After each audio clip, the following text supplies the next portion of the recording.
You've been warned.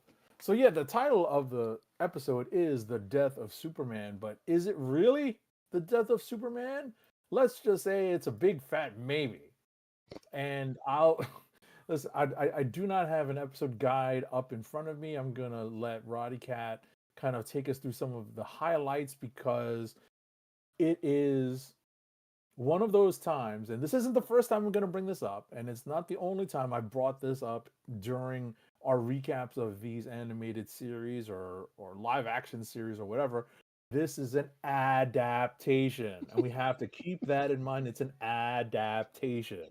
Yes. Where it draws upon several sources in the source material to craft a new take or a different spin on the stories that we know to be quote unquote canon in the comic books, right? And I'll let Roddykat take give us his take on this, and I will chime in because when I was done watching this, I was like, "What is going on?" But I'll let him give it to us. Let him give us his take. Right. So first off, we have been, and we've said this the last couple of times. So if you're paying attention to the last couple of shows when we've been talking about this season, we had been teasing the fact that this seems to be leading up to a DC canonical event. It was a big event. Couldn't miss it if you tried. And as a person who wasn't really reading much DC back then, when in the time this happened, still heard about a lot of it. This is and the name would imply the event in question.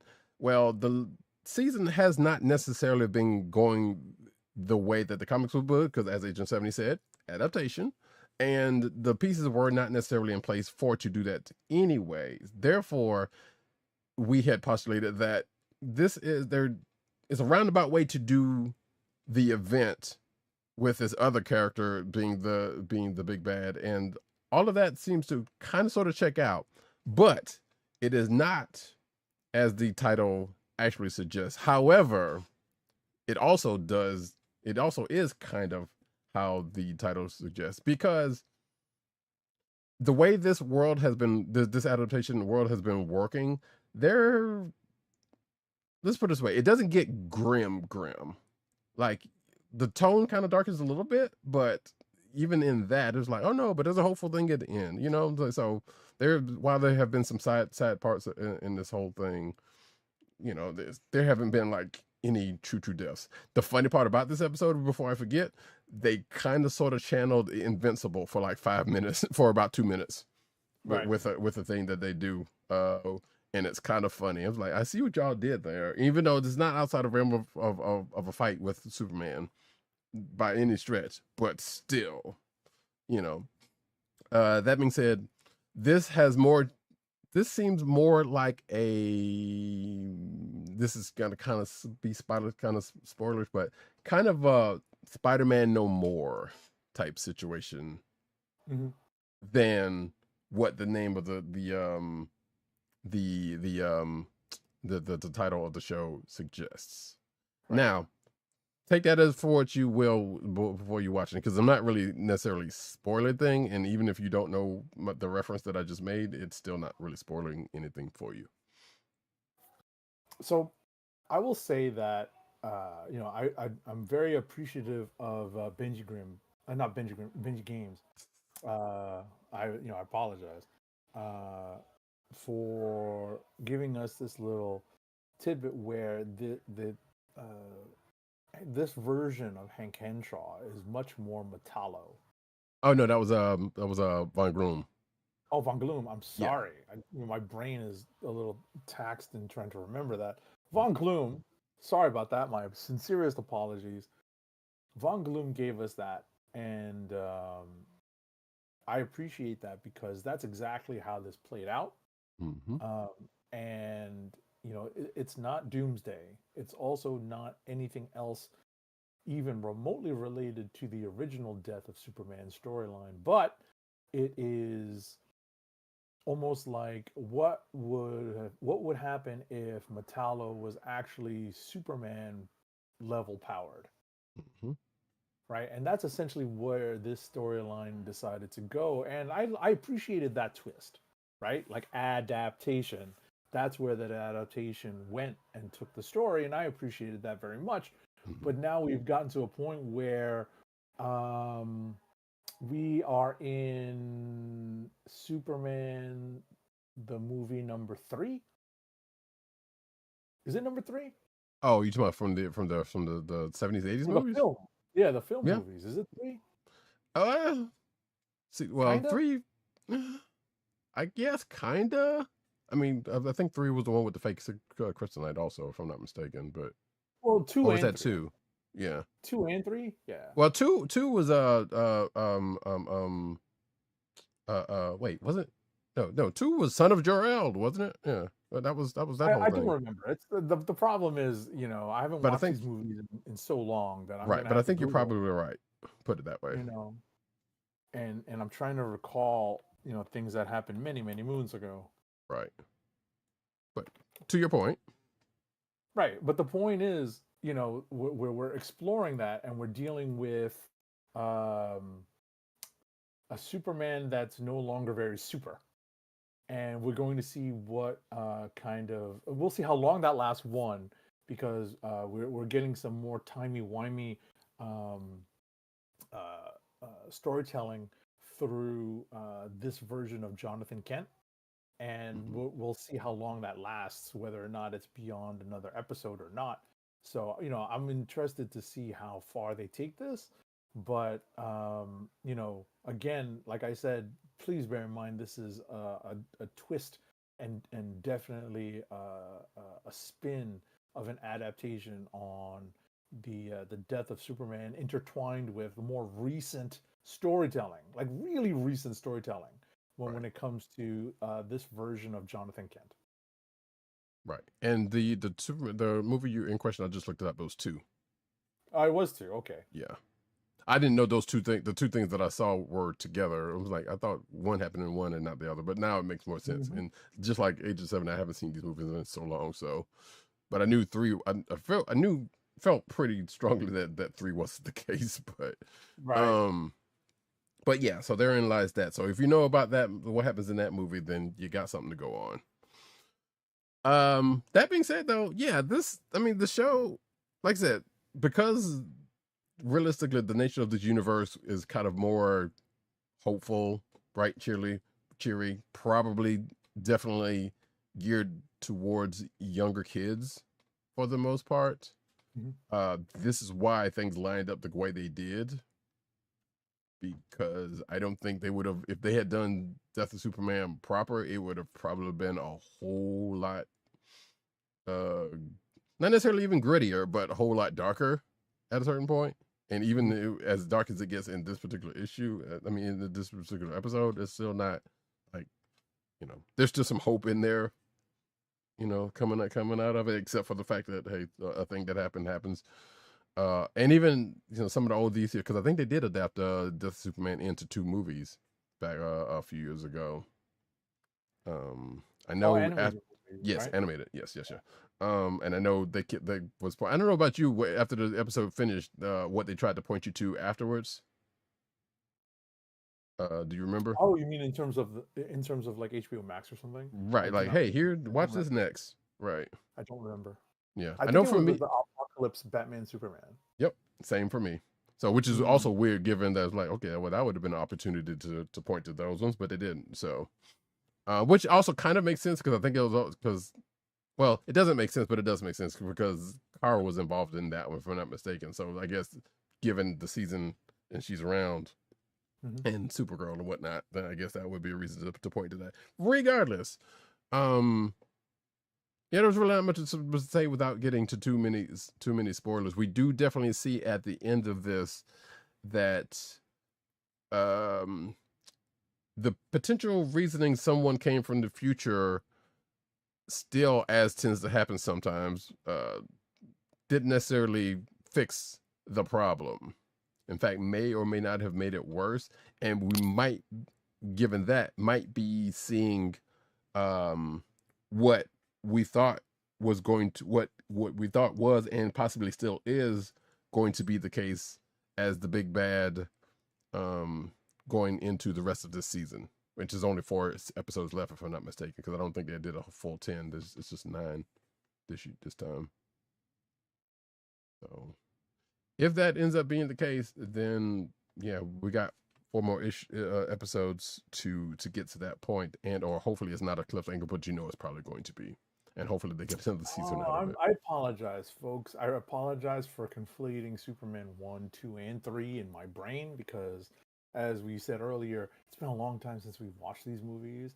I completely forgot that there's a lot of Superman 1 that I do not remember, and I kind of blocked out, like flying around the Earth really fast.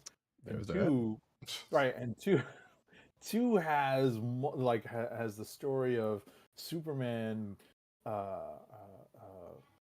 giving it all up for Lois, and then realizing he needs to come back to defend the Earth against General Zod and the other 2 Kryptonian criminals. So, AKA the Spider-Man, AKA Superman No More story. Right. And then 3 was Richard Pryor and fake kryptonite. That's what I was gonna say. I'm like, wait, which is the one that had Richard Pryor? I think that was 3, but then that definitely was 3. The Superman No More part wasn't in 3; it was in 2. That's what I couldn't remember. And we don't talk about 4 because 4 sucks. But sorry about that, folks. We have to acknowledge sometimes our weaknesses and our failings. Because the last time I watched that movie was the last time I watched those movies was a long time ago. Yeah, same here. So it's all good. It's all good. But yeah, like I said, not much else to say about this week's episode of My Adventures with Superman. Just know, like I just said, we got some more episodes coming up. There was the tease at the end may or may not play into the end of the season. More likely does play into what's going to happen by the end of the season. I think one thing that I will touch on that is mildly spoilery, so I'm going to ring the spoiler bell, just for the benefit of anyone else who, wants to avoid this particular topic and fast forward a little bit. 3, 2, 1. But I kind of liked how they've really taken a more modern approach to where Clark and Lois are in their relationship, and how we're diving into, like I said, relatively modern continuity, right, and bringing and kind of, if not tying it in, but at least wrapping their arms around the idea that this is going or very well will happen, in the animated series, in the animated continuity, because in the comic books it has already. So they're making the characters more comfortable with the idea. Right. Whereas 20, 30 years ago, Lois and Clark at any point just were not approaching these particular topics. Right. Because they would have done anything in their power not to do that in the comics. Exactly. Because it's already happened in the comics, they're more willing to broach the topics in the animated series. So I just wanted to, mention that briefly. Which, you know what? Go ahead and say this right now. It's funny that DC, of all people, did that and embraced it, and so continue to embrace it. Whereas Marvel, with a certain character, Spider-Man, could have had that same thing, but they've only been teasing around with it and messing around with it in alternate universes and not the main reason, because to try to make it quote unquote relatable, which is dumb because we see it works. So it's just dumb. Either way, that I think is it for My Adventures with Superman for this week. Clearly, Lois and Clark are going to have some stuff to talk about. And every time I say Lois and Clark, I keep thinking about that show. But you kind of can't help that, unfortunately. Because they were spectacular. Or at least that, let me stop. That's a whole nother thing. If y'all know what that reference is, good, because that was way far away from where I was going. The next the show that we're going to talk about now, which kind of has titles underneath this thing. Maybe next week. I have it. No. I got the title, but I'm saying to put underneath like a lower third situation. Gotcha. But we are going to talk about X-Men 97 Season 2, Episode 5, which is called Weapon X Lies and DVDs. My goodness. So again, folks, this is an adaptation. That's not a four-letter word, sort of, but you have to keep that in mind because as Roddykat and I were discussing in our pre-show production meeting, the storylines that are adapted and adopted and put into a mishmash in this episode, it's a multitude of storylines. They're drawn from across the X-Men's history. And so, when you see the various strands that are being pulled together to create this new strand, this new thread, it's just wild for people who are familiar with the canon. Yeah, it's really much more along the lines of having, Easter eggs being dropped. Like, hey, look, do you remember this? This is how this wraps into this, and this is how this ties into this, and it's contributing to create a brand new story. It's all working together to do that, and hopefully this creation, this concoction, this amalgamation is stronger for it. To me, it's tough to watch because I'm just like, why? Because the original stories were so strong, but you have to remember, because this has to be adapted for television for a 22-minute script or a 20-minute script, it has to be adapted this way. But I enjoyed seeing all of the Easter eggs. I struggled somewhat with why certain characters were picked. I struggled somewhat with why certain characters are made sacrificial lambs, and because no one liked that character. right, Go ahead and answer that exactly, one. exactly, and ultimately, like what the point of this little kind of side quest is in this episode. But that was my overall take on the episode. What did you think, Roddykat? Right. So going off of what Agent 70 just said, this is a gotta consider this is a MCU-ified kind of version of of events and things. So therefore, a healthy knowledge of the original series and a couple of episodes in particular is good to have here. But again, like as Agent 70 said, there are winks and nods to that stuff. So if you don't know them, they'll fly past you. Even there's even a nice pulp culture reference that, funnily enough, is synergistic given that Disney owns Fox. So, there's a few things at play here which is kind of funny. And I'm going to ask Agent 7 in a minute. So about the character in question that he's asking about, but or at least the first question rather. But before we get into all that, so yes, this is a direct sequel to the original series' Weapon X Lies in VHS, if I'm not mistaken, which is also taken from the movie, the Soderbergh movie, The Sex, Lies, and Videotapes. Matter of fact, it was Weapon X Lies and Videotapes back then. So this is a direct sequel to that, and that also had to do with Weapon X, and so does this. But also, as Agent 70 said, this is, and as we've said in the last couple of episodes, yeah, this is basically Wolverine trying to get his groove back. In the way that in the one part, even with the previously on kind of adding some new, kind of a couple of new lines that definitely doesn't feel like was spoken during the course of this season. Since he has been at the status he has been. So, but sometimes that happens. So that's not a thing outside of realm of possibilities. Like I said, I'm just going to go ahead and spoil it. It's definitely some aliens business going on, and also, like I said, there was another episode back in the original series that had to do with the aliens that come up here, and they're tying it all together with the Weapon X stuff.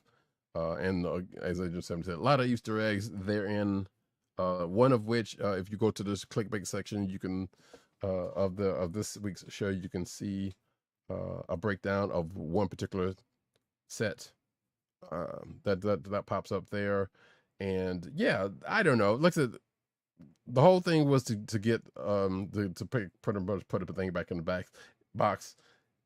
Did it need to kind of go the way it did? Not necessarily, but it was kind of amusing to me that they chose this vehicle to do it with. And speaking of vehicles, the one at the end is a Quinjet, and you can't change my mind on that. And they stole a Quinjet from this place and from the Avengers. So which means somebody stole something from the Avengers, a Quinjet, and brought it to this facility, and that's how they got out of there. And I don't know how to feel about that, but that's fine. It is what it is. What else you got to say, Giuseppe? No, that's pretty much it for me. You know, one thing I mentioned during our pre-production meeting was, you know, the group of characters that were amassed. And I was like, wait, why is this one particular character here? Is she just a pastiche of various characters that Wolverine has gotten it on with? You know, that's just weird. I mean, I would again in this She's not a this traditional member of iteration. Weapon X, right? You know, she's just kind of thrown in for like one line, like, oh, you know, here's a minor spoiler. Your father's process was, we adapted, or was something wrong with, or something like that. You know? Well, yeah, her father was the one who adapted the process that did the thing that ended up happening again this week. But I don't. So again, we are using what the toys they have in this particular version of the universe, and therefore, and going back to the original series. So therein lies that. And it's not necessarily just for that she was in here, because I think her just being in there with the whole alien situation harkens back to when she came in during the original series also.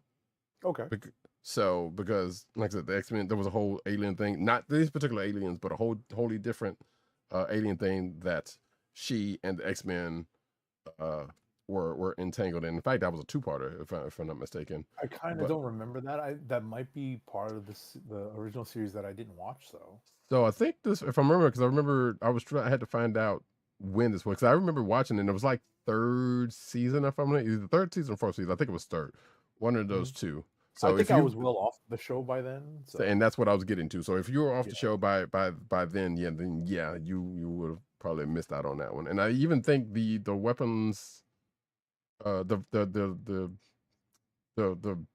what this is harkening back to, the sequel, the prequel to this episode, was either also that season or season 4. I can't remember. Regardless, so if you miss both of those, then yeah, they're in like so they use all that tied in. So she's not necessarily just there for that, but basically mainly there for that. Right. Because I kind of get it. Like, it kind of doesn't make sense that she's here with the rest of these folks who were directly in that other episode. But like I said, I think her involvement was partially because of, hey, look, reference, alien thing, reference, and her,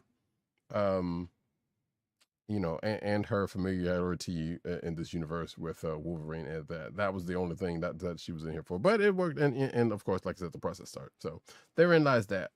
But they probably could have done it without her. But I guess that was, the writer of this, which I don't think was Bo DeMayo for this one. That's what they had going on for this.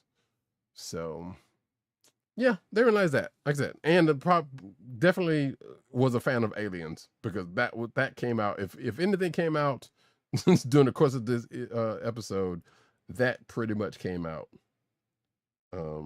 of this. I'm like, all right, I already see where this is going, and sure enough, and they did the one thing. They said the one line that was like, hey, this reference, this reference, that movie, this reference. I'm like, all right. So if you did not know, by the time you hear that, then you absolutely know it when this character says that thing.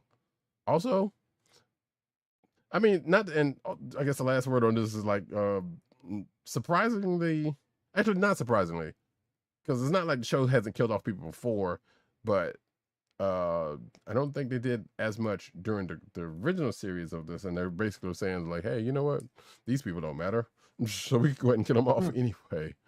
They're basically just side characters, which is fun. Right. And so it was like, you know what, and in that the case, you know what, they're not wrong, honestly. So the people that were still around after this episode, like, yeah, okay, that all of these people, most of these people make sense. I don't know, I would say all of them, because I assume there's probably going to be another character, another plan for that character that Agent 70 is referencing. I don't know, but it's pretty much everybody who's met. And even to mention. Go ahead. No, go ahead. No, go ahead. Good. No, go ahead. No, I just wanted to mention there's an homage to, at least to me, a classic Uncanny X-Men cover. It's issue number 234. It's a classic Mark Silvestri cover. I personally remember picking up that comic from, I think it was a newsstand rack. I don't think I was going to a comic book store just yet at that point. So I think I got that one at on a newsstand rack. And speaking of also references that could possibly be a reference to Incredible Hulk 340, which was the episode that for folks who saw, Wolverine saw the Hulk's reflection in his claws, because something happened at the end that was kind of reminiscent of that, but it was, yeah. Just saying, I don't know if that was indeed what they were going for, but it felt like that could have also been a reference to that. So yeah, like I said, this episode's full of references. Yeah, full of references. I mean, that's a famous cover. I have that cover signed by Todd McFarlane. So, so yeah, and I hadn't seen too many people call that out, because, and again, I don't know if that was, but that's just what I took from it. Whether that was the case or not. Because that cover's been referenced in homage a whole bunch of times over the course of the years. A million times. So, what's the reason if that's just one more? That being the case, though, yeah. Hey, if you hadn't had a chance to look at either one of those shows that we just talked about, do so. I would still say they were pretty good, but I don't even want to say missing anything, because, like, if you think about My Adventures with Superman a certain way, it's like, yeah, of course they weren't going to do what the title, they weren't actually going to do what the title suggests. Like, it wasn't going to be literal. And for this episode of X-Men 97 being a sequel to something that some folks may or may not have even remembered at this point, or a 30-ish year old show, then hey, they did a thing. That's being the case, we are going to move over into the books of the week, starting off with G.I. Joe number 24. Alrighty, folks, give me a moment to switch windows, and we will get to this conversation. G.I. Joe number 24, published by Image, is written by Joshua Williamson with art by Andrea Milana. Colors are by Lee Luffridge, and letters are by Russ Wooton. So we finally get, well, we don't finally, that's a bit rough, but we get to the conclusion of the Crystal Ball and Risk storyline, and we also tie off multiple storylines where a couple of things have been happening as that Risk, Baroness, and Stalker mission went sideways, because it intersected with Cobra as well as Crystal Ball. I mean, come on. We all remember Crystal Ball being this really impressive villain. Oh yeah. Back in the day. And ultimately, that storyline gets resolved, but as I was talking to Roddykat about this in our pre-production meeting, some revelations are had and made towards the end of this issue, which promise to set more stories into motion, because there are definitely some revelations that are bound to shock people, and we get a name drop of someone who has been hinted at and suspected of being in this story from the get-go, but now we have confirmation. So Unless you've read take it the away, Energon special. right. Take it away, Roddykat. I do have that Energon special sitting in a pile somewhere. Yeah. But yeah, we also actually give the potential start of a budding relationship and ending of a relationship because, you know, as we like to say sometimes, harkening back to the miniseries and the two teams going for the same goal, and one coming out on top and the other one didn't. In a way, that happens here, but the one team doesn't necessarily get left with as I call it, they got a pretty good parting gifts, or a set of parting gifts out of the situation. But both teams kind of came away with something in this particular case, and one of them's possibly leaving with some but so yeah, the whole thing with Crystal Ball has definitely been wrapped up because I don't think we have to worry about seeing that dude anymore. We also see shades of a certain Cobra trooper that we believe is another would-be potential Joe gets catches the eye of or continues to catch the eye of the commander, and what the commander may have plans for them to do. If we see shades of that might be get them into at least partially where we know them, even if they're not on the team that they're normally associated with. But we shall see. We also get not necessarily a debriefing, but we get a couple of other storylines kind of get brought back up, because somebody came in, got pulled in from the cold, and a couple other things therein with that kind of gets talked about going into the next issue, which is going to be apparently a big anniversary issue.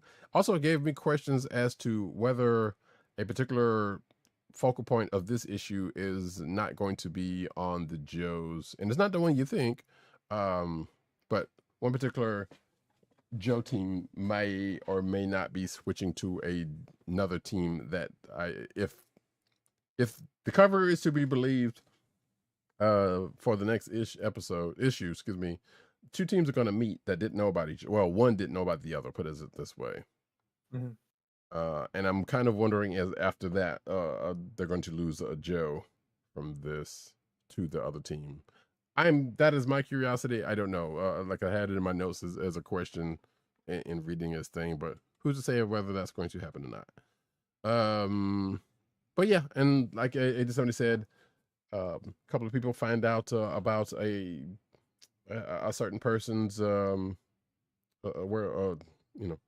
certain person's identity, and one of it which did not come away with that secret, but that's also going to get a potentially, unless just going to just move that to the side, but may or may not get addressed next issue when that happens.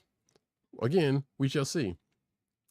So yeah, therein lies that for G.I. Joe number 24. Not much else to say without getting spoilery. Next up for us is, like I said, Absolute Green Arrow number 3 of 6. Yes. Absolute Green Arrow number 3 of 6, published by DC, is written by Pornsak Pichachut with art by Raphael Albuquerque.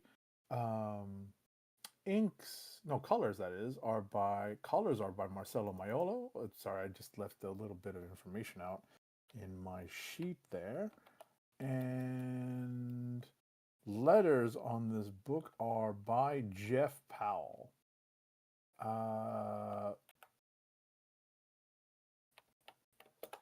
We get further into the unraveling of the mystery of this book. There's a central mystery of this book, and we're starting to see it unravel and what might actually have happened between the Absolute Evil book and now, because we're filling in some of the gaps in terms of who or what this absolute Green Arrow character actually is, and Dinah Lance is on the trail, and we're filling in some of the gaps with some other characters who are very much related to and in the tight circle of connected characters to the regular, or let's just say the Green Arrow.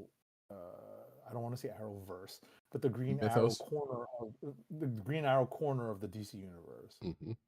Right? All of these characters are very much part of the lore related to Green Arrow, and obviously the idea of the absolute universe is to give a different spin and a different take on them from the point of view of it being a dark side centric origin, a dark side or a dark side influenced world. And so we have all of these characters coming together, and I think I will end my quick conversation on this book by saying that it ends kind of in an unexpected place, right? I thought that the cliffhanger ending in this issue was rather unexpected, because I didn't think that the character that's being brought into this is all that connected to the Green Arrow lore. Speaking of Green Arrow lore, so I'll hand it off to Roddykat, with that kind of note on the ending of this story. Yeah, I guess I want to say that might be a testament to some of the Absolute Universe's books, or at least a couple that I can say for certain, because I haven't read Batman or Woman. But sometimes there was like, here's those things like, oh, you didn't expect this character to show up in here, and you're right. But I guess if you think about it in a certain way, you could probably come to the possibility, given this what's been going on with this story and what it's been dealing with. But at the same time, like that's not a front thing on your mind, especially with the character that shows up with what's been going on. So and if you were, I'm sure whatever, kid. But yeah, like Agent 70 said, Dinah's still on the case. Goes through some folks, associated with. A name gets dropped in that same association that I don't think we've heard, that could possibly be, while it was said as a side thing, could possibly be the answer to a question that folks may be having with this with this book, but we don't know. So, because again, they have still skirted around the question of who exactly the character is, and then there's while they've also kind of like, it could be da da da da da da da da, but at the same time it's like, no, it couldn't be because of this, that, and the other, and leads up to a thing. And of course there is more, the Green Arrow Lord specifically from, I don't know if the I was waiting for that. The Arrowverse version of Green Arrow came before I assume it came before they kind of rewritten his character a little bit, probably before Crisis also, who even knows, but the whole thing with the island and that whole situation is what I'm talking about specifically, because I know that's the thing that they've been kind of put into the comics, since then, but that was not a thing as far as I can remember before then. That being said, they toy with some of that here in a way. We even get a little bit of Dinah's little bit of family history with that in this. A couple of other name mentions, of which I won't go here. They did end up mentioning something in Green Lantern, because they mentioned the town that whole thing started off with. So at least there's, and because one of the people was involved with that, is you might be able to give a time frame for between this and that. I'm not entirely sure, but it feels like that might be why that got brought up, put it this way. But yeah, therein lies that for Absolute Green Lantern. Still got 3 more issues to go, and I assume if not this next issue, then the issue that we're going to actually get who the one question that's been on everybody's minds is going to get answered, and then get to the why coming out of this. Exactly. Sorry about that. Sorry. That was weirdly timed. That's funny. Last book that we have in common is Fantastic Four number 14. Fantastic Four number 14, published by Marvel, is written by Ryan North with art by Ramon Rosanas. Colors are by Edgar Delgado, and letters are by our favorite lettering paisan, VC's Joe Caramagna.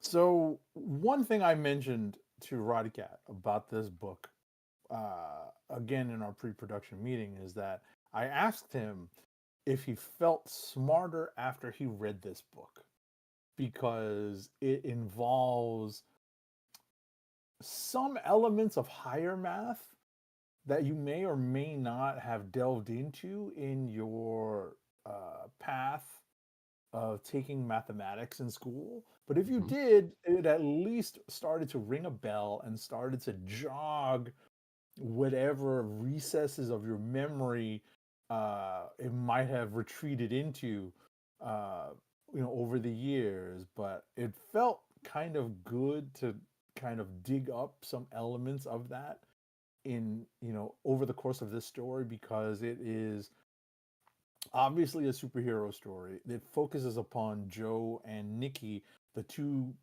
kids Grimm, right? These are the two adopted children of Ben and Alicia Grimm. And so they are the ones left to be able to try to save not just the FF, but basically all of humanity. And do they succeed? Yes.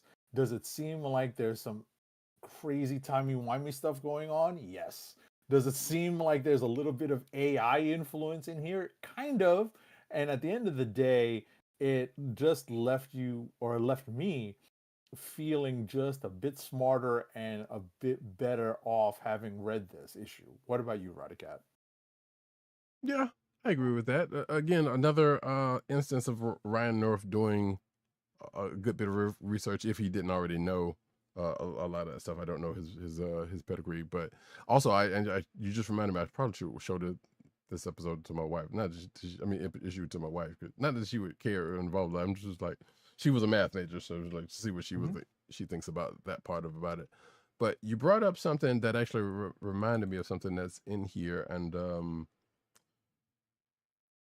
I'm wondering actually, because I could have sworn Nikki said her last name was Masters during the course of this. That's probably Masters Grimm, I think. Probably, but I don't know if she used Grimm or not. And I shouldn't be looking at this right now, because I'm trying to look through it as we're speaking. It doesn't actually matter, regardless. So yeah, they're on the case. They go through a little bout of doubt, when things kind of go off, as kids tend to do. But these are both warrior-born races who have been taken out of that element, even though when they were found, they were already in that element. So, it's not like, right. It's not like they were fully removed before anything happened, but, but yeah, this is their time to shine.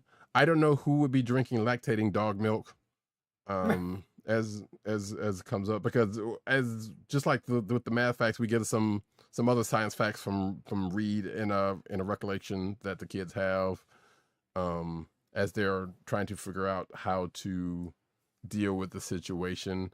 If you're watching the video version, you can see that yes, Iron Man does show up in this.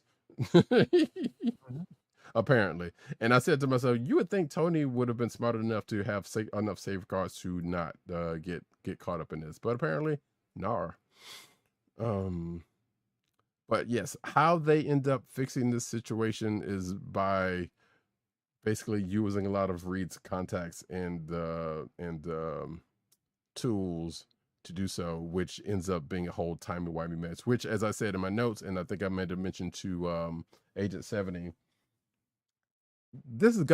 some of this has got to come up again, because this has been a couple of, in the last probably, I would say 4 or 5 issues, there's been a fair amount of timey-wimeliness going on. And I can't imagine, even with the last panel of this, I can't imagine at some point somebody or something's not gonna notice this and be like, "Oh, hey, wait, y'all are messing up." So we're coming to do something about this. And if that doesn't happen, I will be shocked. Shocked, I tell you. Also, there was an X reference in here about surviving an experience, which was I don't know if that was an intentional nod, but I was like, yeah, that was in there. Nice.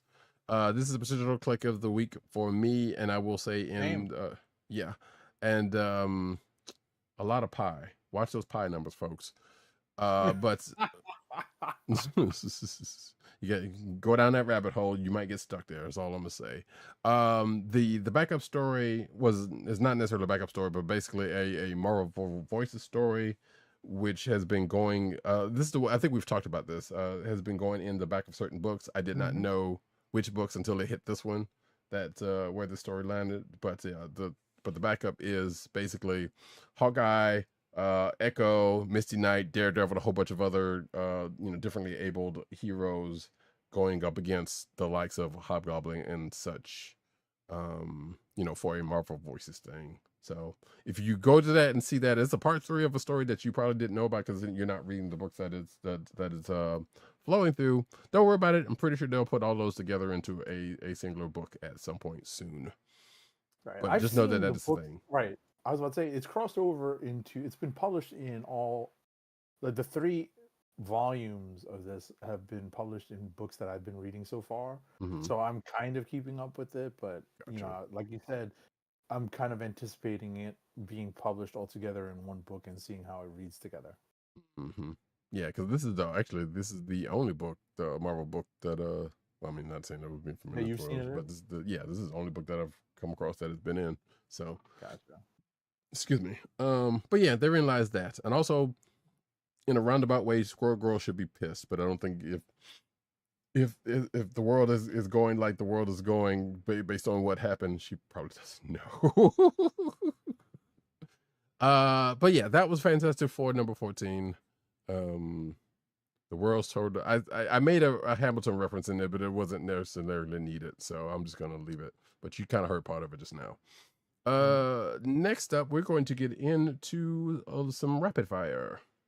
Alrighty, folks. Rapid fire review time, folks. Here it comes. I ain't got time to bleed.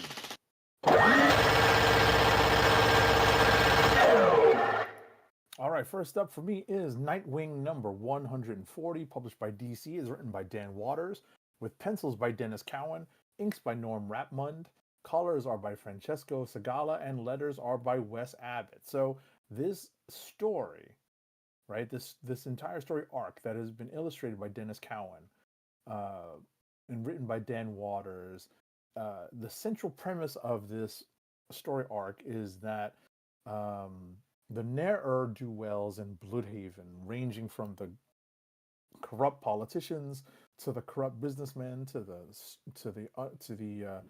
criminals who are masquerading as legitimate businessmen to the straight up criminals who are just in it to win it.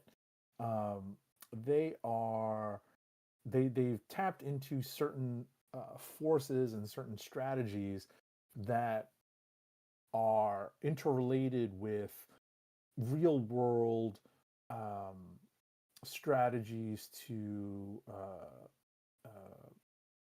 target less influential populations, populations of color, populations that are significantly poorer and less well off than other populations. But we're talking about, in this case, developing of highways, eminent domain, and oftentimes where those highways go. This has been researched and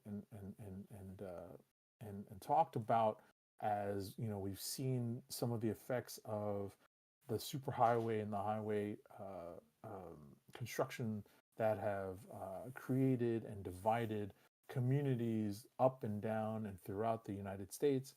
And we start to see now the after effects in the wake of the construction of these highways, and that plus a hint of supernatural storytelling is the, the the point of this particular story arc. It's interesting to see them weave, as I said, the real life and the supernatural, and put that together into a reason for this story. So if you're into that and you want to see where it goes, jump on Nightwing right now. Next up is Avengers Armageddon number 2 of 5. This is published by Marvel. It's written by Chip Zdarsky with art by Delio Diaz and Frank Alpizar. Colors on this book are by Sonia Obach, and letters are by VC's Clayton Cowles. So this is the second issue of Avengers Armageddon. We're starting to see Zdarsky kind of play with the idea that the Avengers, if you remember some of the discourse that surrounded Man of Steel and what ended up becoming part of the discussion around the Marvel and Avengers MCU movies, was that the Marvel and MCU movies in particular dealt a lot with protecting the civilians and the innocent bystanders from the superpowered conflict, right? Whereas Man of Steel was just like, screw those people in those buildings. We're going to smash other superpowered people into the buildings and watch it all fall down, right? And I think this issue, at least part of it, kind of dealt with that particular idea that the Avengers are constantly sacrificing, winning battles for protecting the innocent bystander.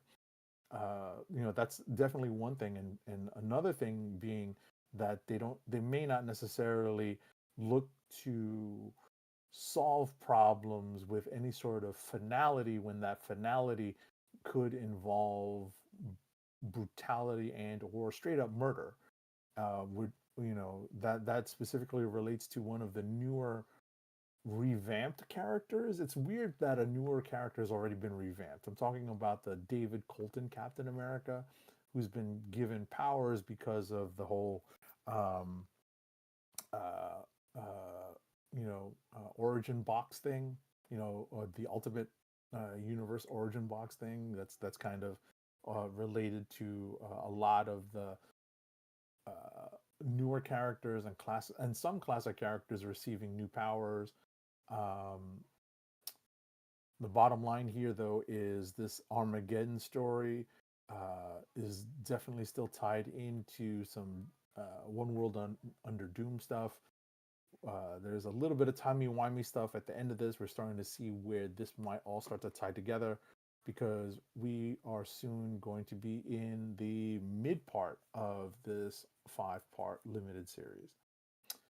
Next up is Captain America number 13, is published by Marvel. It's written by Chip Zdarsky again, with art by Ton Lima. Colors are by Romulo Fajardo Jr., and letters are by our favorite lettering paisan, VC's Joe Caramagna. So while in the real world we have Spidey visiting Captain America, who is laid up in a coma in a hospital bed, not looking that great, and his super soldierness is fighting off, is reacting to medicine as poison, which is interesting. And while it's just to me, it's just another way to keep Captain America down and out, right?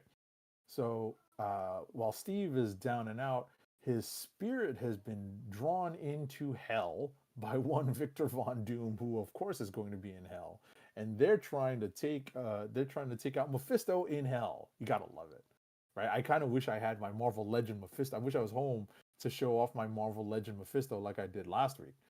But they're trying to they're trying to organize a citizens' revolt in hell against Mephisto, and it just sounds weird, but it's definitely a weird concept.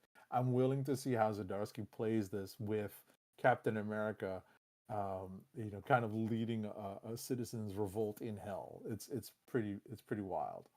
Last but not least is X-Men number 33, published by Marvel. It's written by Jed McKay with pencils by Tony S. Daniel, Inks are by Mark Morales, colors are by Fair Cifuentes Sujo, and letters are by VC's Clayton Cowles. In this issue, we have the culmination of kind of a cool story that focuses on one of the new characters, Ben Liu, I think his name is, one of the newer mutants created by 3K and Quentin Quire, as they try to take on another new mutant or new X-Men created by 3K, Schwarzschild. And there's a lot of bad blood between the former and current 3K products. If you're not familiar with the 3K storyline, it's definitely barreling towards D and X, which I really want. That's coming up in the fall. But, this is definitely part of the lead up to it. If you're looking to be more informed about 3K and how we've gotten to this point and how we're going to get to DNX, take a look at it. That's it for me. Take it over, Roddykat. Alrighty. For myself, we are going to get into a little Ancient Spirits of Evil with Mum-Ra, the Ever-Living, number 4 of 5. Written by Declan Shalvey, art by Rafa Labasco, colors by Rashan Curiciano, with Pedro Estocco. Change that in a minute. And letters by Jeff Eckleberry. Excuse me. So yeah, again, this is supposedly tied into the Thundercats Silverhawks crossover that is going on currently. So far, there has been no direct tie in to this or any of the other books that is associated with this crossover, but it has been giving an origin of Mum-Ra, as you know, as we find out. Is he still Gollum? He is not, actually. Okay.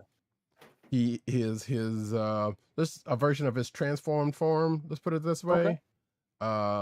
Although we do end up seeing him in his full transformed with garb, at some point in this, but he looks more like a Hulk for the bulk of this issue, and because of what happens in this issue, in him basically still trying to tell the story, him, I guess, squaring up against the Ancient Spirits of Evil again, because it's like a round 2, and what happens from that, he finds himself at the end of this issue, and also terrorizing Snarfs, but that's a whole little side thing.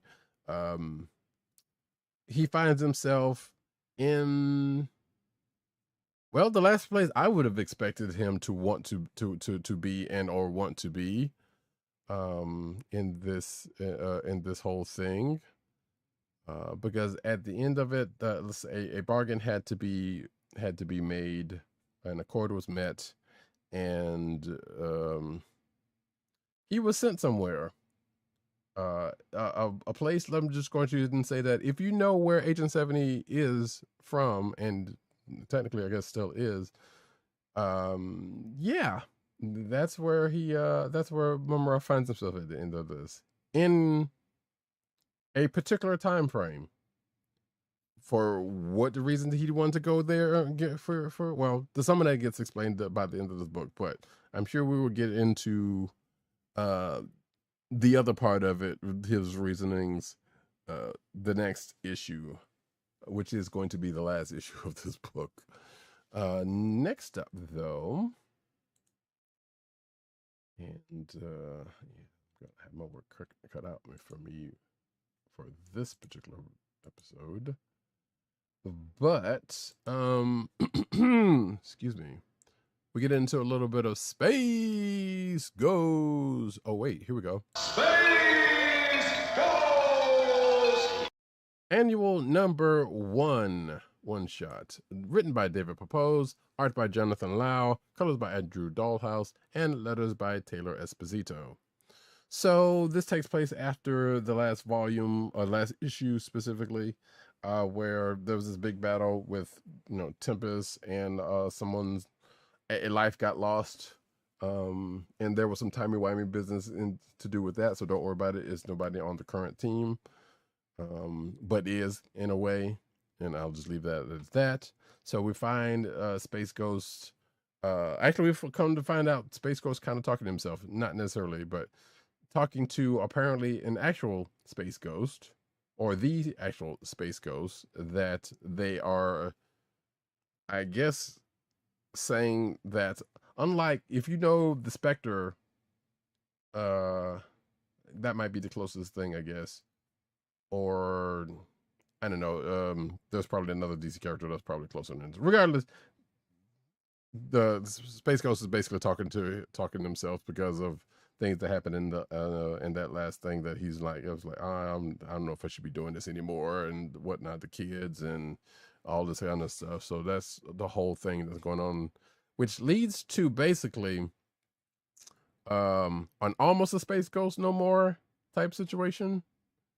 But quickly goes into setting up the next crossover of which we were talking about, and that being the Space Ghost Hercules one that is coming up very soon. So, yeah, therein lies that. Next up is... Boy, I wish Von Gloom was here for this one, actually. Sonic the Hedgehog. It crossovers with Godzilla, number 1 of 5. So it's Sonic the Hedgehog, Godzilla, number 1 of 5. Written by Nick Marino, art by Jack Lawrence, colors by Reddy Graham, and actually, wait, is that supposed to be Freddie Graham or letter? I'll check that a little bit. Letters by Ed Dukeshire. So yeah, 2 of the least likely franchises to cross over with each other do, but also continuing the trend of, boy, these characters are crossing over with pretty much everything. Stop me if you've heard this one.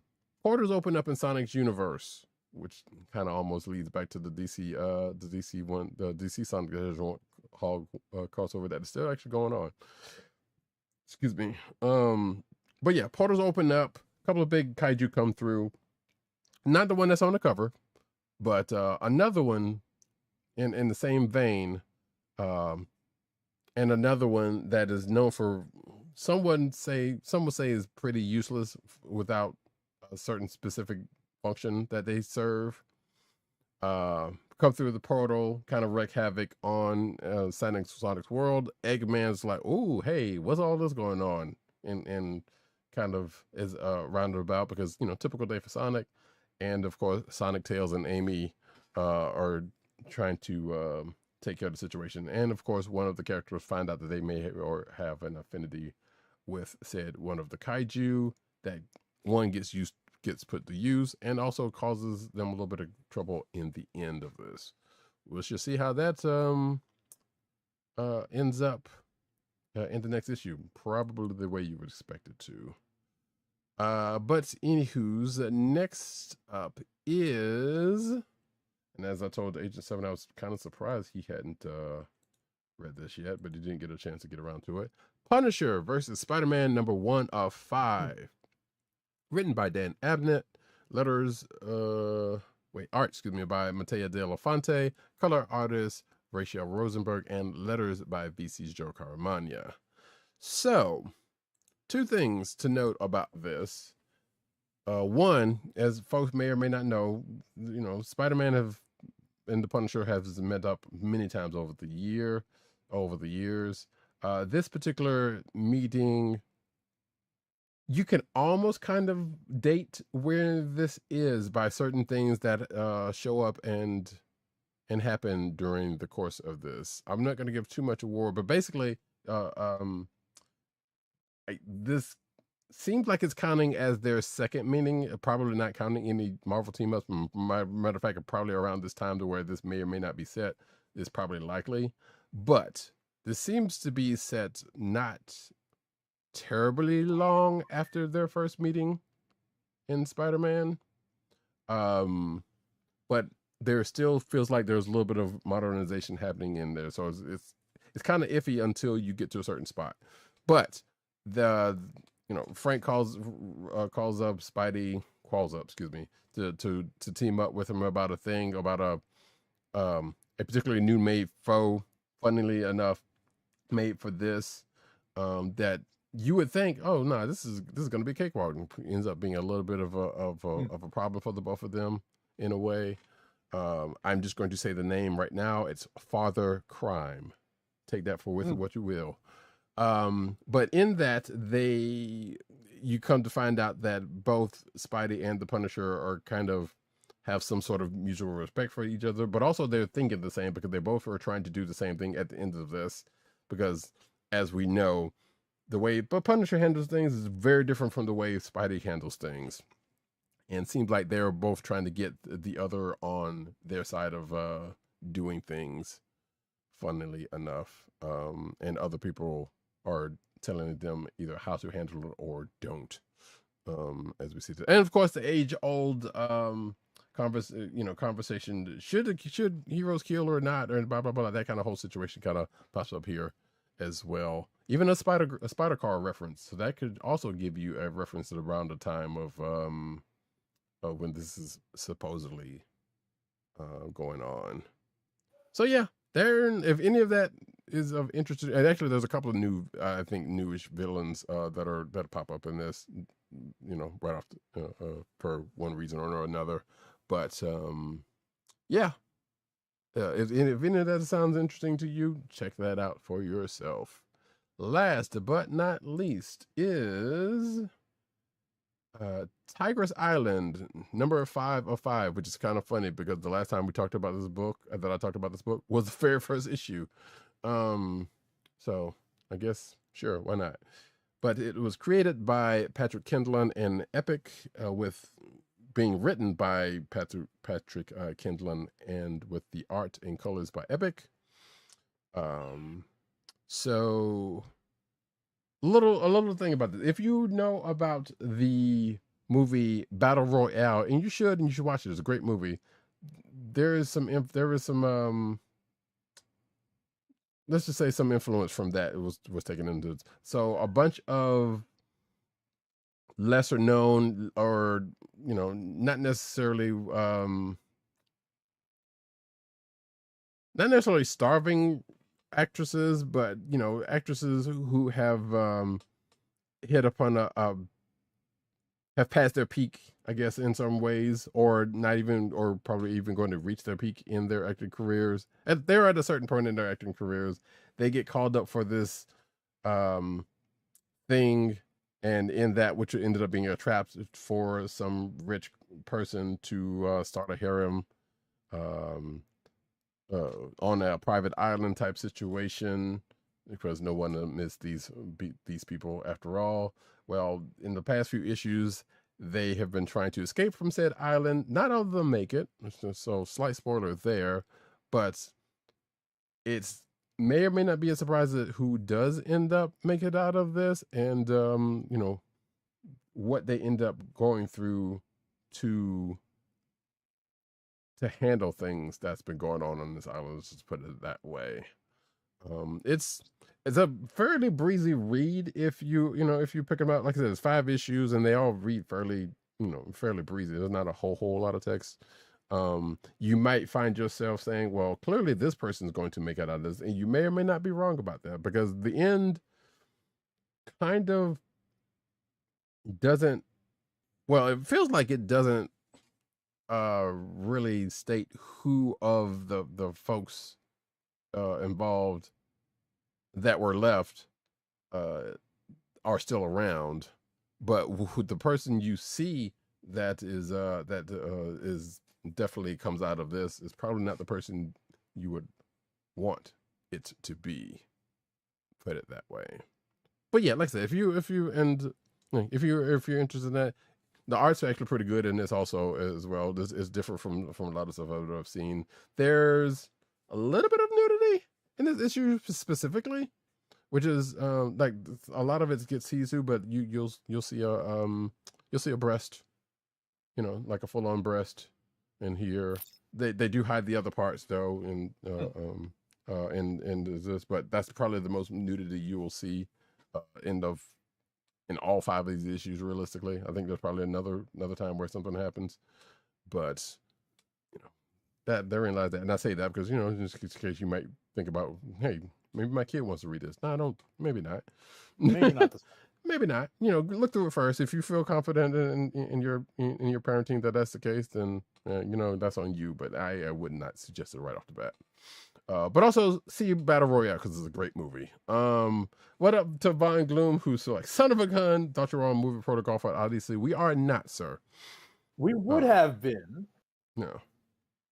Yeah, we would have been. Well, at least one of us would have been. I wouldn't have been, but yeah, Agent 70 would have been if it had worked out.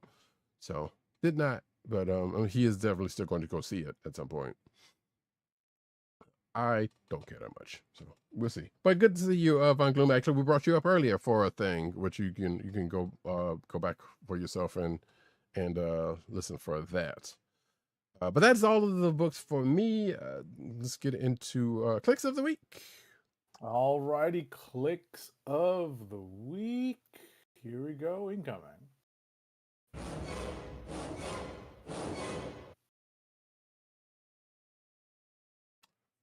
So, what's your potentials? I only have a couple of candidates this week. I think my candidates are Captain America number 13 and Avengers Armageddon number 2 and Fantastic Four number 14. But it's an easy pick this week, I think. I would think How about so. Yes. Also, the aforementioned. I'll put this up here. Fantastic Four number 14. Definitely. Potential. Weirdly enough, Punisher versus Spider-Man number 1 is actually a potential from reading it, and I never thought I'd hear myself saying that.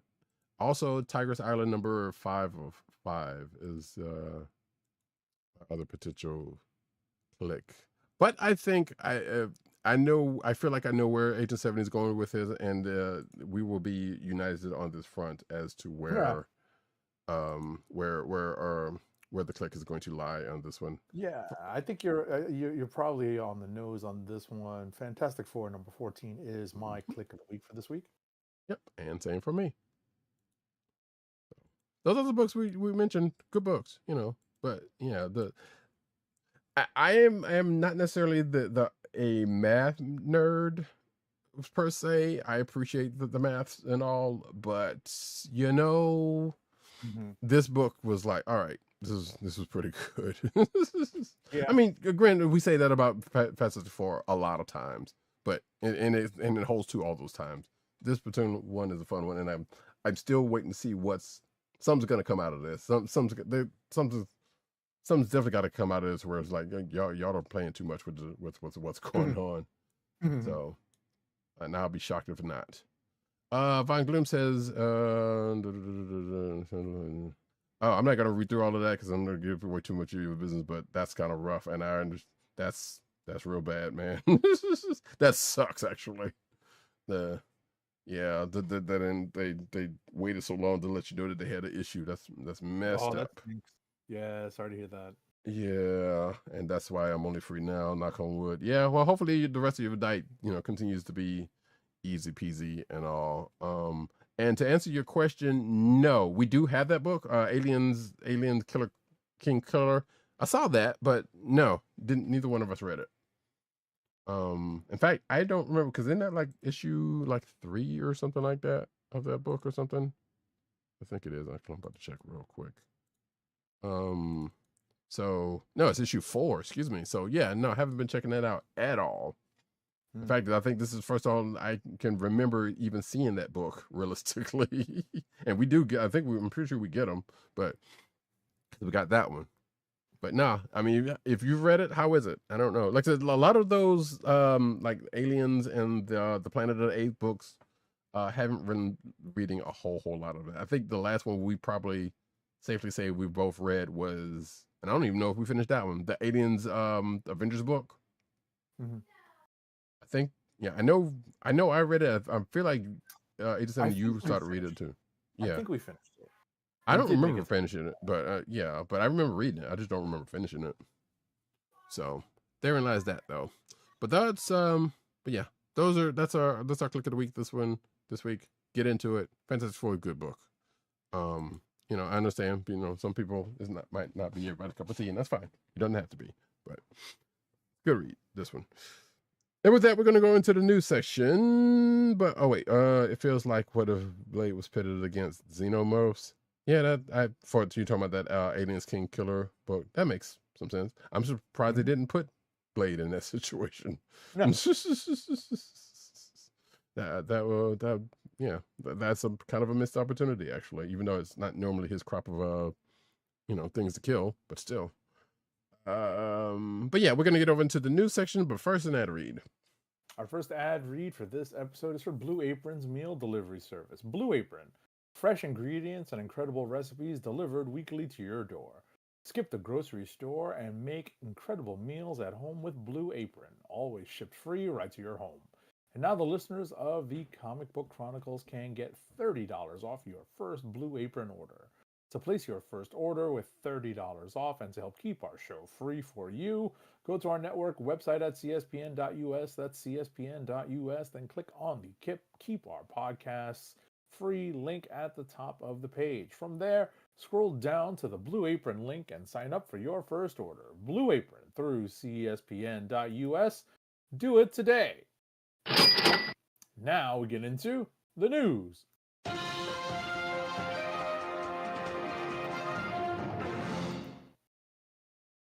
Von Gloom says, still want to hold down Johnny and shave his mustache, but I will acknowledge that it suits him and his personality. Yeah, I realize that. You will be happy to know, though, which granted is set in a different time period, though, that Punisher's Spider-Man does not have Johnny in a porn stash. But he does show up there for a brief moment. Right. That being said. So yeah, cinematic news as we do about this time. Starting off with some sad news, as we will have a couple of bits of, unfortunately. But Daredevil star and Iron Fist and Turning Red and Aquafina is Nora from Queens star Wei Ching Ho, aka Madame Gao, to some of us, dies at 82. I know Greg Pak, amongst other people, have been talking about because he did a indie film and that she was also star with that now is called Robot Stories, that I kind of want to look up because to see what's going on in that.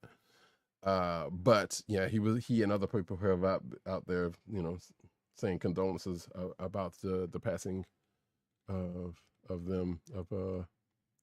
this actress. Apparently, she died from a stroke on July the 10th. Let's see.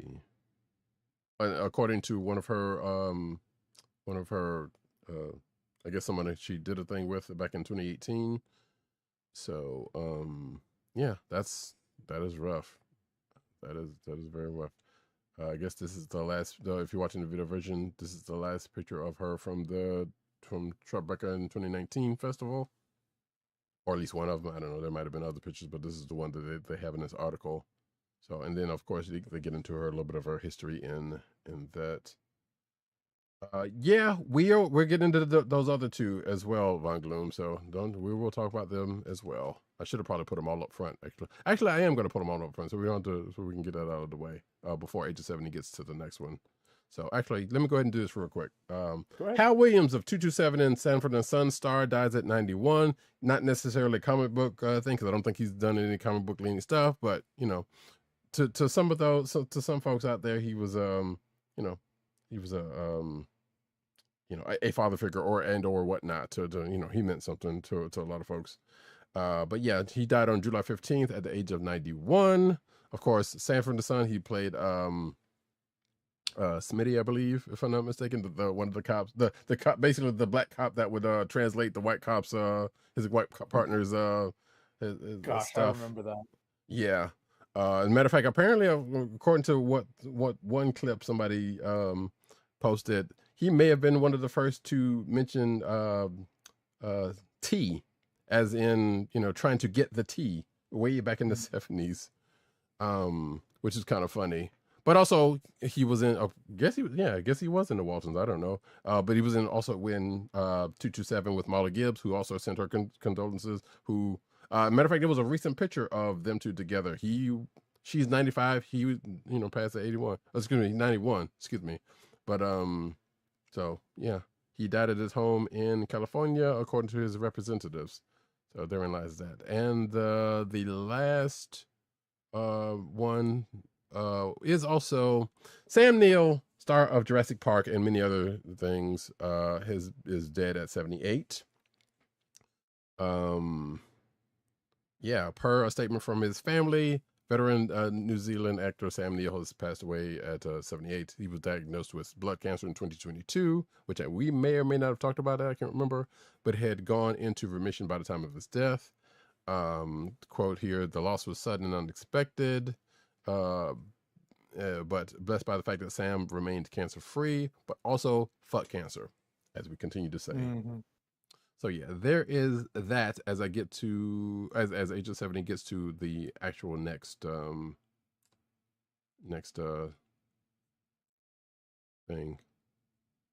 Alrighty, so the next story, well, you just got to remind me to skip past the other Yeah. ones when we get to them. Yeah. Michael Waldron is developing a Nova movie at Marvel Studios. So, Marvel Studios and reps for Waldron could not be reached for comment for this story by deadline, but rumors started to spread last week that a potential Nova project from filmmaker Michael Waldron was after that rumor was circulating. Sources now tell Deadline that the Chad Powers creator is developing a feature film around the comic at Marvel Studios. Insiders stress the project is still super early in development, but that Waldron is on board to pen the script with an eye to directing the project if it moves forward.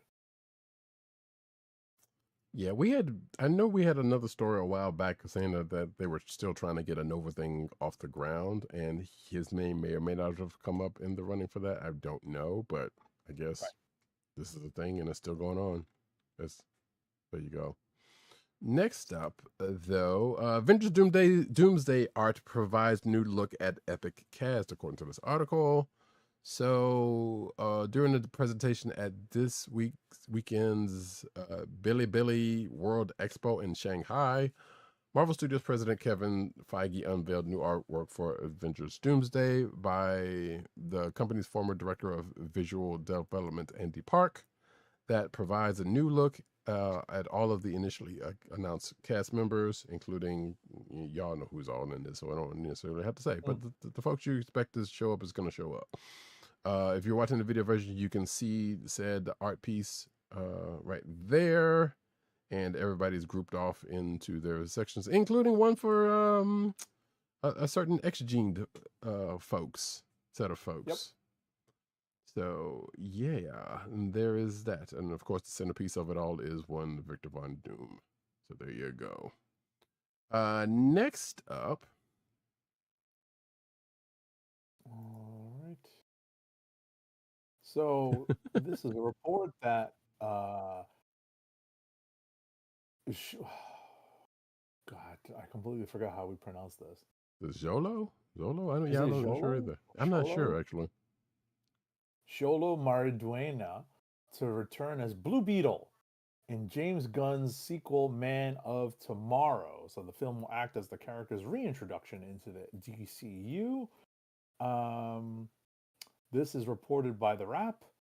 The film Man of Tomorrow is currently in production and will act as, again, the Blue Beetle's reintroduction into the DCU.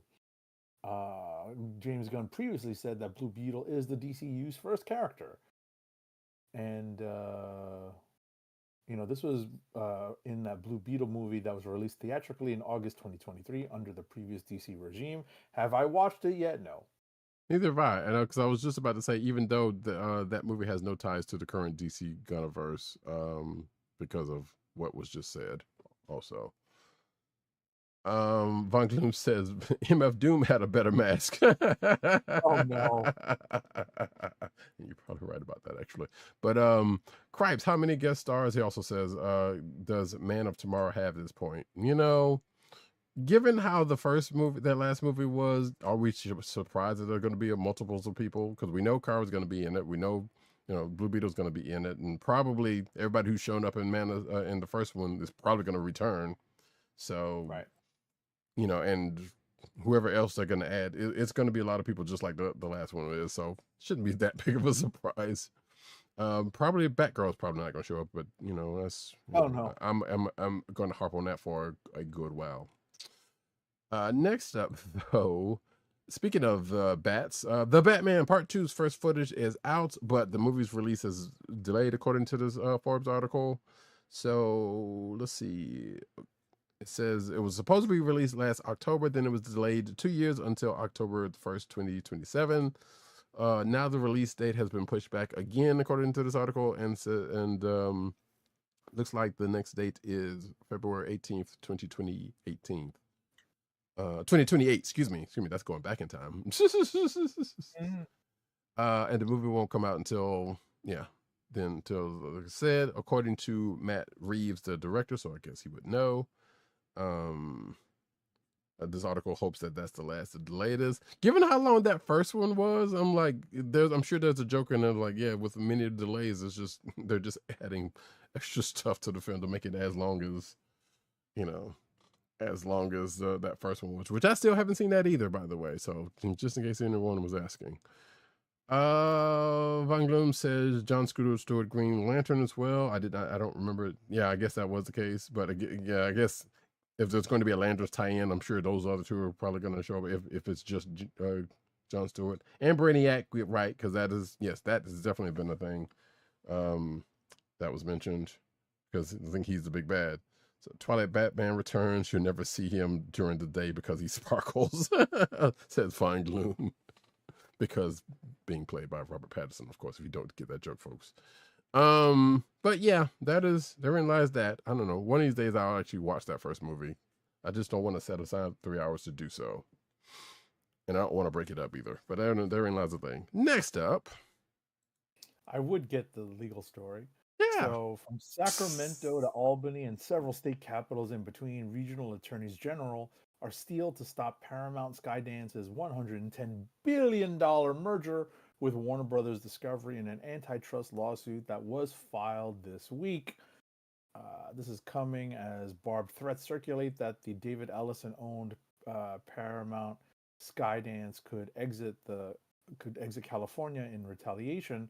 The long-anticipated Attorneys General action, spearheaded by California's Rob Bonta, will focus on the dire result they predict a united Paramount Warner Brothers would have on big-budget films getting made and distributed, sources on both coasts say.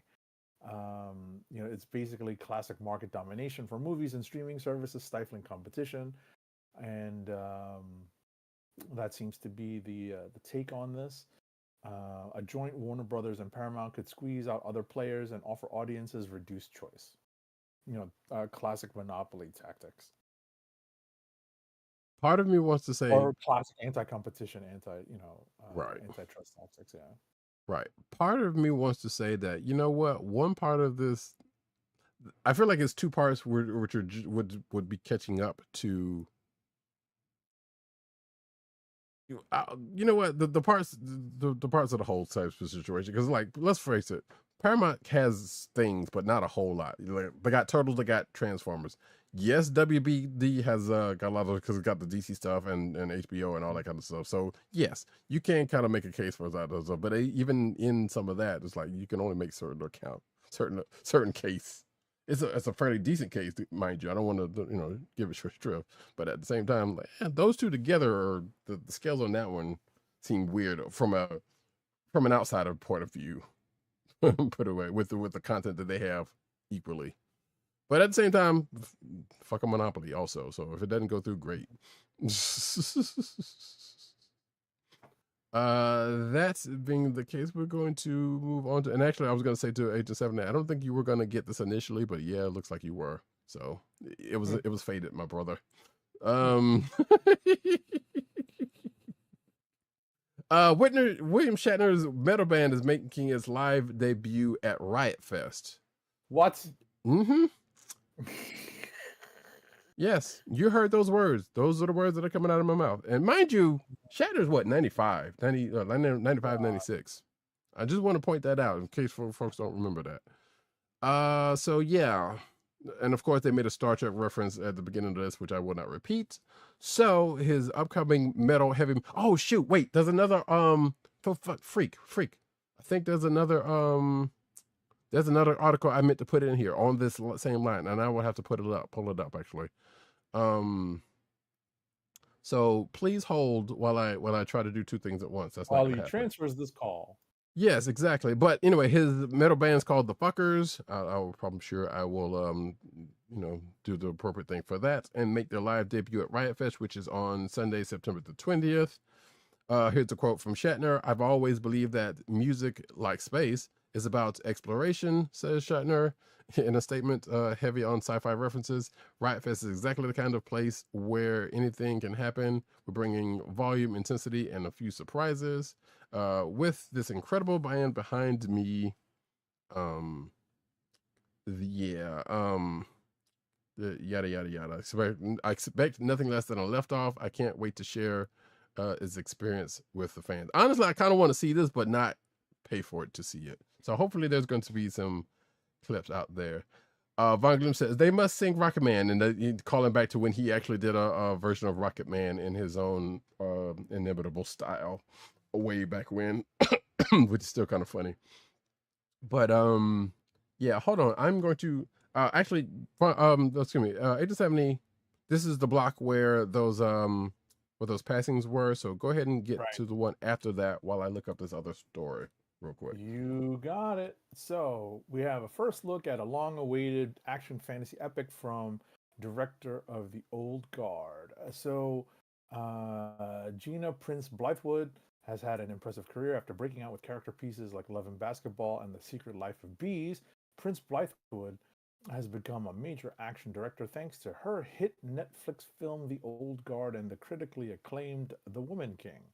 Prince Blythewood is set to helm her biggest project yet, an adaptation of the critically acclaimed and best-selling YA series Children of Blood and Bone. Have I heard of it? No, because it is a best-selling YA series.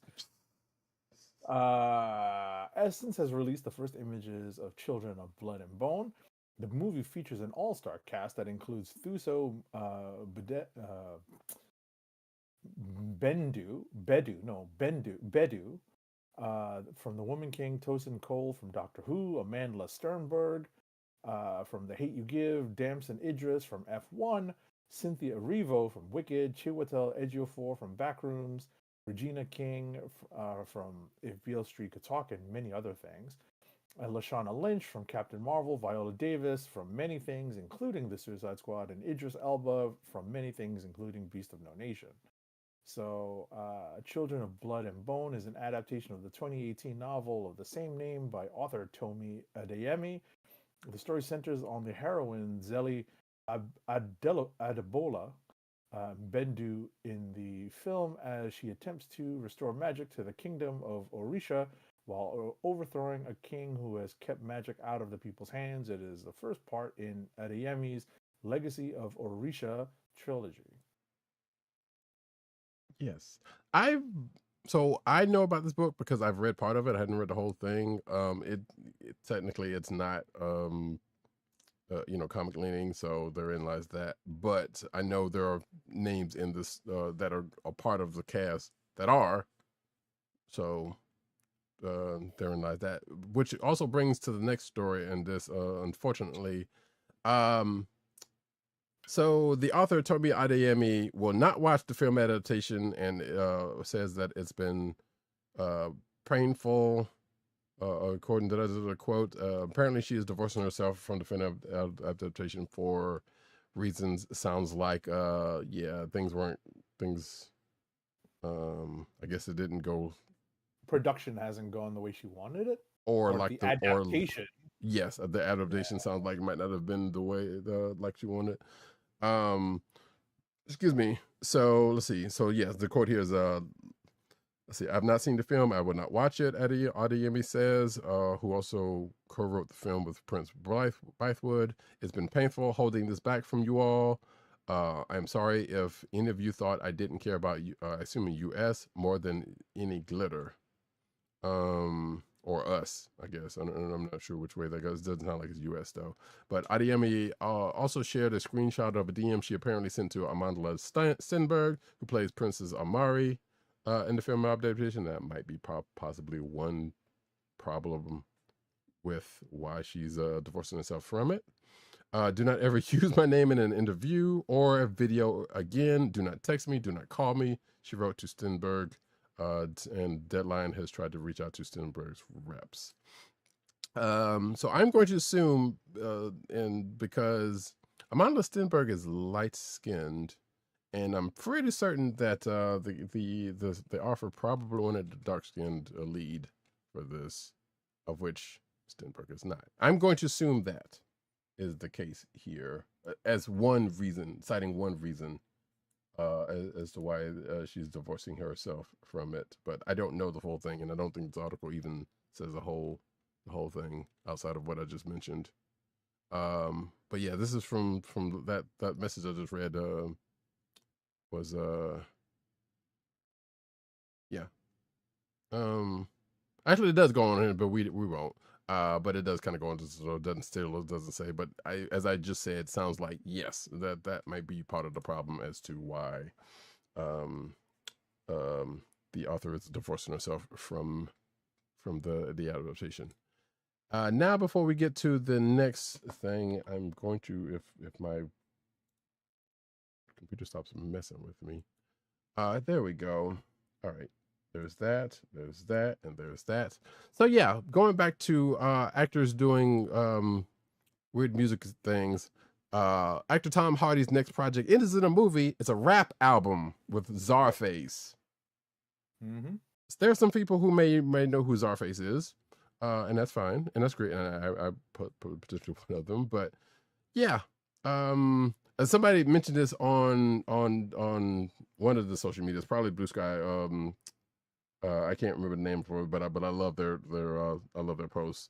But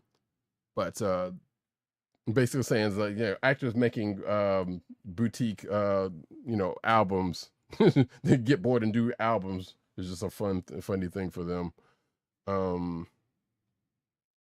Bongo says, "Wow, a fairly polite way to say keep your name out of your out of your expletive mouth." Yeah, that's true. It's true. So Tom Hardy rapping under the name Frankie Pulitzer, aka Face Puller. Hardy will be releasing the new album Czarface Meets Frankie Pulitzer.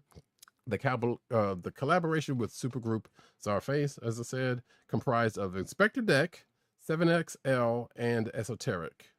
One of those names folks may know more than the other two. But anyway, but this was teased this past June.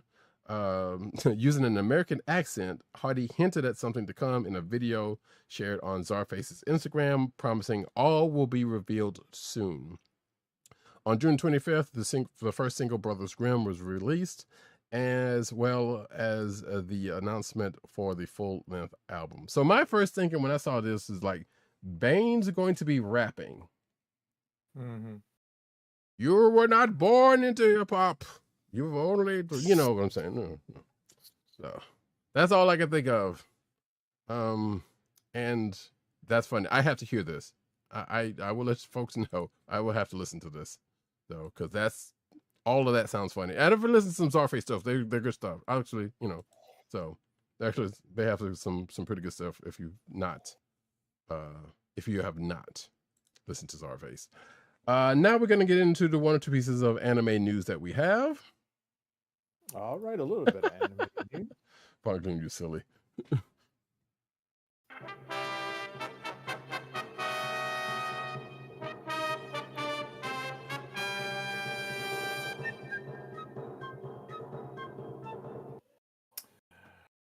All right, we've got a batch of news here from Anime Expo, right?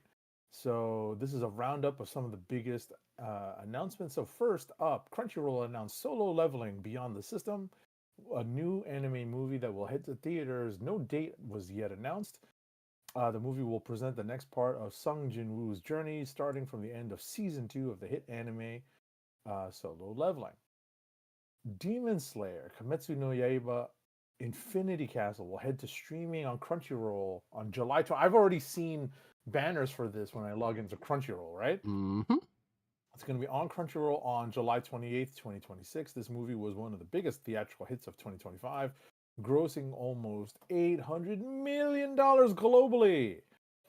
A streaming date has been announced for Delicious in Dungeon Season 2, the second season based on the award-winning manga by Ryoko Kui.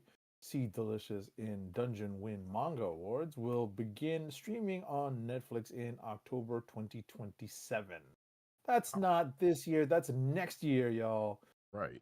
A new trailer for Steel Ball Run JoJo's Bizarre Adventure Stage 2 has been released. This 11-episode season includes both the second stage and the third stage of the story arc and will premiere on Netflix on September 25th, 2026. Lucasfilm released a teaser for Star Wars Visions Presents The Ninth Jedi. We talked about this. Yeah. This anime spin-off series follows Kara from Kenji Kamiyama's The Ninth Jedi Star Wars Visions short. It will begin streaming on August 5th, 2026, not too far from now. Viz Media released a final trailer for Bleach, 1,000-Year Blood War Final Part, The Calamity. This series will begin streaming on Disney Plus and Hulu on July 25th, 2026. That is a week from today, a little bit more than a week from today. The first 3 episodes of this series premiered in theaters on June 25th through June 29th, 2026. Last but not least, Sega announced a new animated short for Sonic the Hedgehog. Sonic the Hedgehog Memories and Beyond will release this fall in celebration of Sonic's 35th anniversary, but not with Godzilla. A fourth Sonic the Hedgehog movie will head to theaters in 2027. I still haven't seen the second and third ones, but I hear they're good. And also, if Bleach is going to be on Disney Plus, I might have to catch up. There you go. But anyway, so yeah, there's that. And the one piece of manga news that we have is Beats Bizarre Adventure Iron Walk. Oh, no, that's the column name. So there is a new manga coming out. Let's see, and this article is wrapping up a couple of them, sounds like, or at least, yeah. So this week they have a 1995 Chinese cooking manga classic, competitive table tennis, and of course, dummies. So Iron Walk Jan, I guess, is the first one that they're talking about. Let's see. So there's a new anime adaptation. Oh, so there's going to be a new anime adaptation of Iron Walk Jan, which I assume is it's Food Wars mixed with Iron Chef, which to me it sounds like a win-win. For the love of me, some Iron Chef. Food Wars 2 is all right. But yeah, to see, Iron Walk Jan follows the shonen manga playbook. Jan is a teenage grandson the man once known as the master of Chinese cuisine, which also sounds like Iron Chef, because that is a name that is mentioned there. When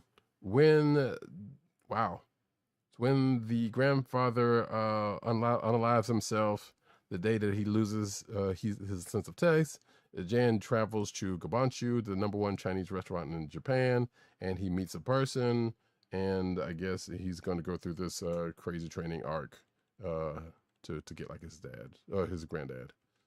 Let's see, and then there's a Shinrai table tennis, which there's a table tennis manga, and there's a Timothy Chalamet mentioned because of that movie that he did, and the last one is called The Dummy's Dummy.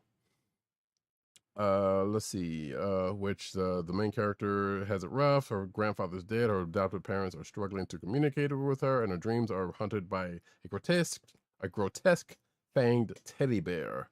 When the bear turns out to be real, it pursues her into her basement, where she finds Paris, a sadistic living dummy made long ago by a master toy maker to pursue and slay his cursed creations.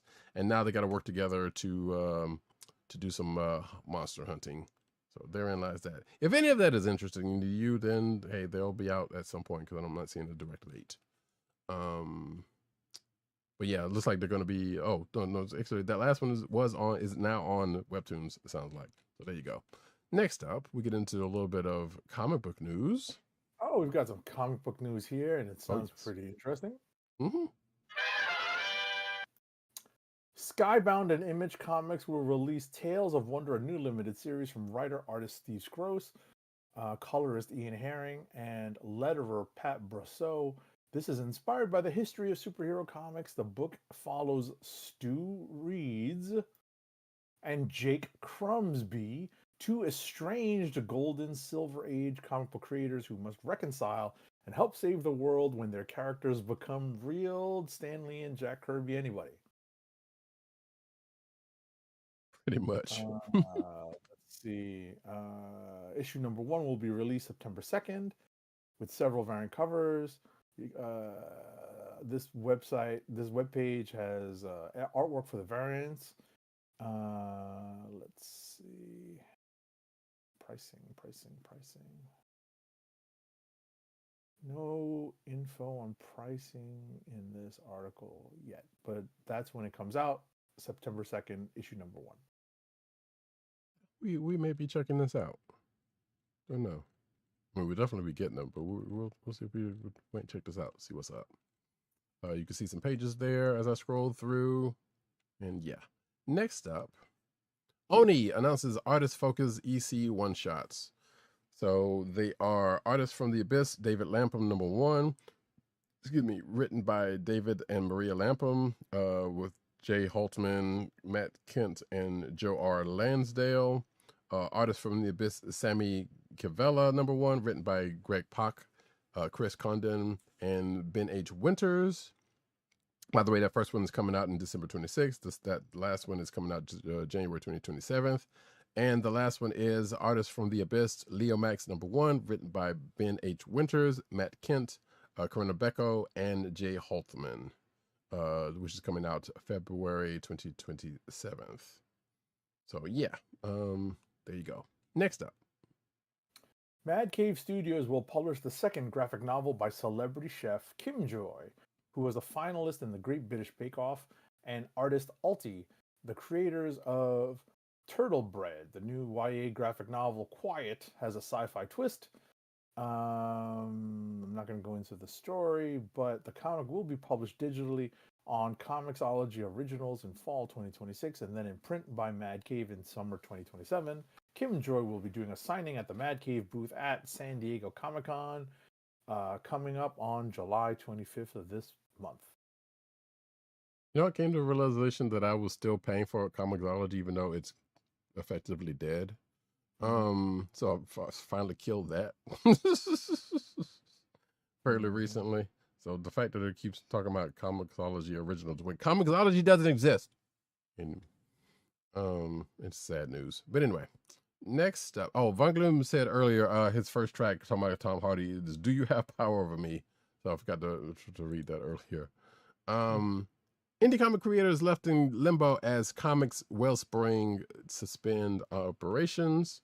Comics Wellspring, which was the comic book printer that has become a popular choice among independent creators and publishers for the past decade, has announced that it is temporarily suspending all operations, halting production, and refunding all unfulfilled customer orders due to what it describes as unforeseen operational challenges, which sounds like somebody took the money and ran, but that's just me.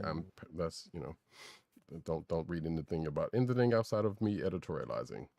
In the announcement posted on their website, they directed customers who are in need of comic book print services to Greco Printing, the original founders of Comics Wellspring, now that there is no longer non-compete restrictions in place. So there you go. And you can see the message right there if you're watching the video version. And according to this article, this comes as a surprise to many. But, yeah, this is my first time hearing about them. So there you go. Oh, actually, yeah, Global Comics, that service that I keep saying that I was going to talk about that I still haven't done, that they had a partnership with them, but that's fine. Next up. All right, we have a preview of Sabrina the Teenage Witch #1 from Oni Press. This is going to be released October 7th, 2026, with a cover price of $4.99. It's written by Karina Bechko, with art by Kano, with a couple of covers. It's 32 pages in full color. So yeah, this is actually pretty cool. Be on the lookout for Sabrina, the Teenage Witch #1 in October. And actually, weirdly enough, this reminded me. I meant to mention this when we talked about My Adventures with Superman. That My Adventures with Superman episode was written by Marguerite Bennett. Okay. So yeah, I was like, I saw that name. Like, yeah, I know that name. Hey, don't know her all that well, but I know the name. Read some stuff. Anyway, and also I think I always usually get her and Savage mixed up somehow, and I don't know how you can do that. Omnipress has announced a particular unique exclusive for San Diego Comic-Con 2026, the Fort Psycho Comic in a Can.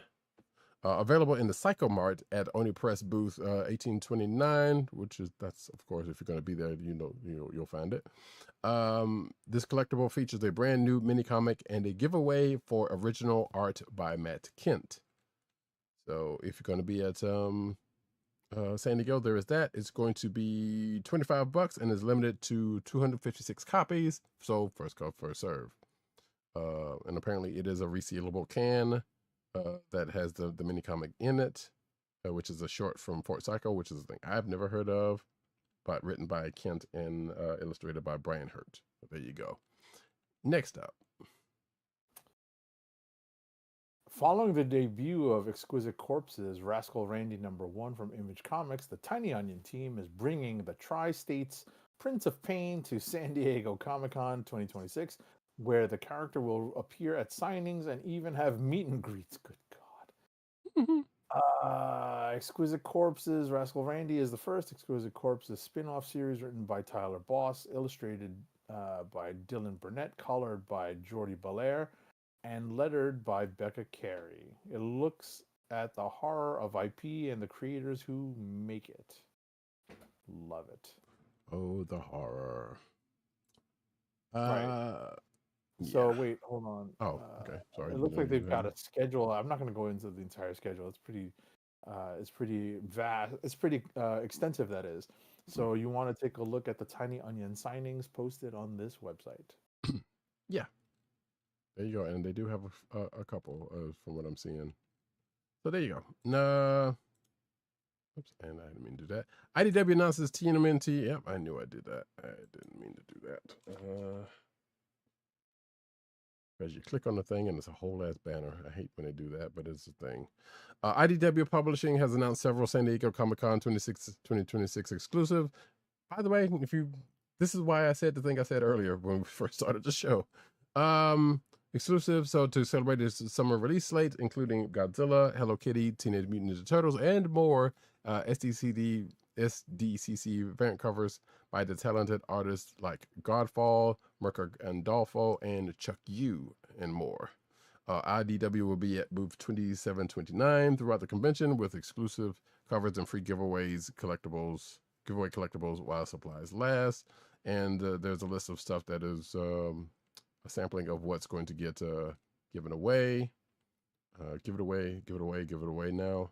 And as I'm scrolling through covers of the stuff that I assume is getting is both coming out and possibly going to be given away there, including one that came out this week, which is that Lance Ronin training day, which neither one of us got a chance to check out. So there's that. Next up. Alrighty, next up. The best Teenage Mutant Ninja Turtles movie of the century is getting a different kind of sequel. Okay. This is some editorializing. And not even the title that they have on the page. That's the funny part. Right. I was just looking at that. I'm like, what the hell? Yeah, it's the So on August 13th, 2027, right? On August 13th, 2027, Teenage Mutant Ninja Turtles fans will finally get another trip back into the sewers for the sequel to Teenage Mutant Ninja Turtles Mutant Mayhem, the critically acclaimed 2023 animated film. Produced by Seth Rogen, whose laugh sucks. Until then, IDW is keeping that iteration of the Turtles busy with various comic books. First, there was the 6-issue series, Tales of the Teenage Mutant Ninja Turtles, and coming this fall, they'll be releasing Tales of the Teenage Mutant Ninja Turtles, Coastal Chaos. And Polygon has an exclusive look, including new images of the deep-cut villain from 1990s comic books. Check this out on this website. Sure. If you were watching the video version, you can see the pages Turtle I'm playing scrolling beach through. volleyball.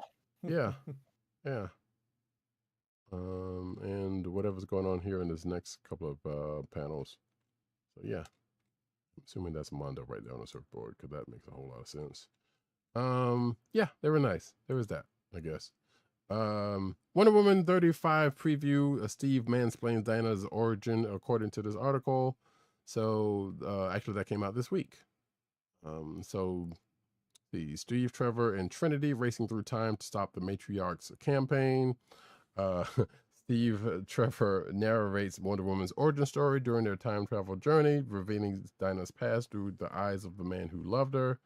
And the issue also explores whether Dinah's past holds the key to saving the future after a tragic sacrifice to the fates. Dun dun dun. Next up. Oh yeah, that does look tragic for sure. As there's pages on here. If you're watching the video version, you saw. Next up, though. 1 second. So in quite literally breaking news, because this dropped yesterday, Marvel Comics is set to leave New York and move staffers to Los Angeles as part of a major overhaul. The Disney-owned publisher is also getting a new editor-in-chief, as 100 employees are being asked to relocate to Burbank by next July. So after calling the Big Apple home for almost 90 years, Marvel Comics is moving out of New York City and heading to Hollywood. The relocation was revealed to staff at a town hall Thursday, today. Well, technically yesterday, right? But still, this is breaking news. Right.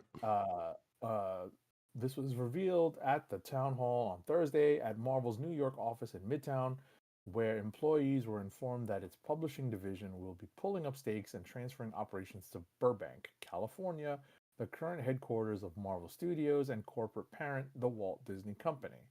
The development is accompanied by a changing of the guard at the top. Stephen Wacker, a respected veteran comics editor who has also earned an Emmy nomination for his work in the company's forays in animation, has been named Marvel's new editor-in-chief,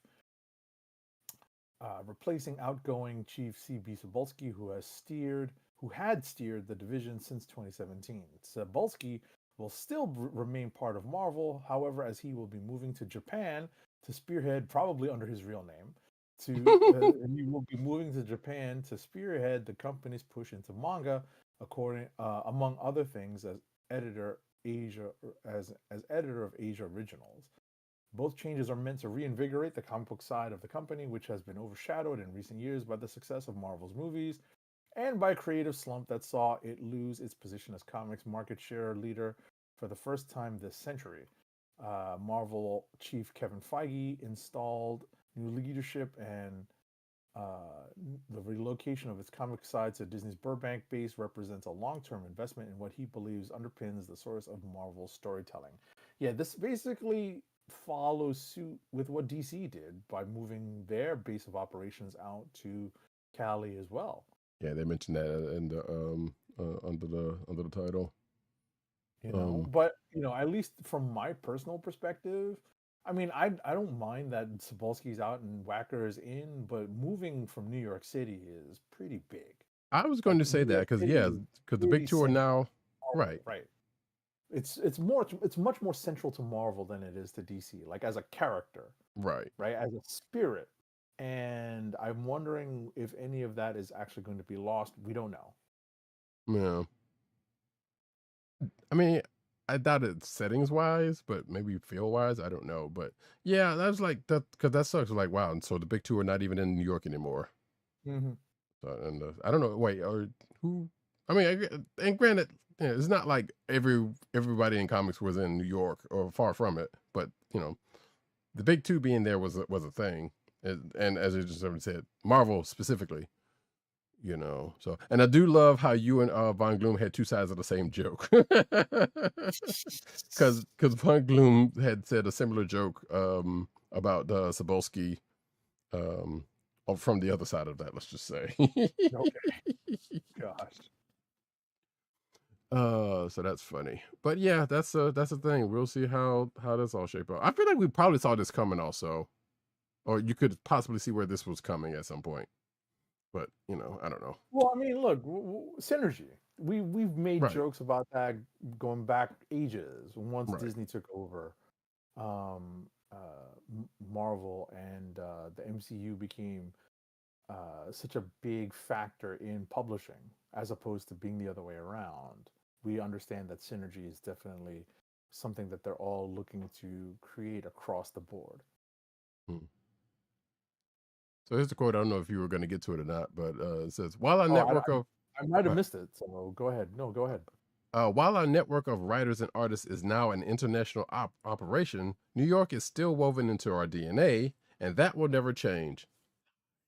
Our colleagues in New York have helped shape generations of stories and characters, and their contributions to Marvel's legacy cannot be overstated." Oh yeah, this is part of the statement. I got you. Yeah.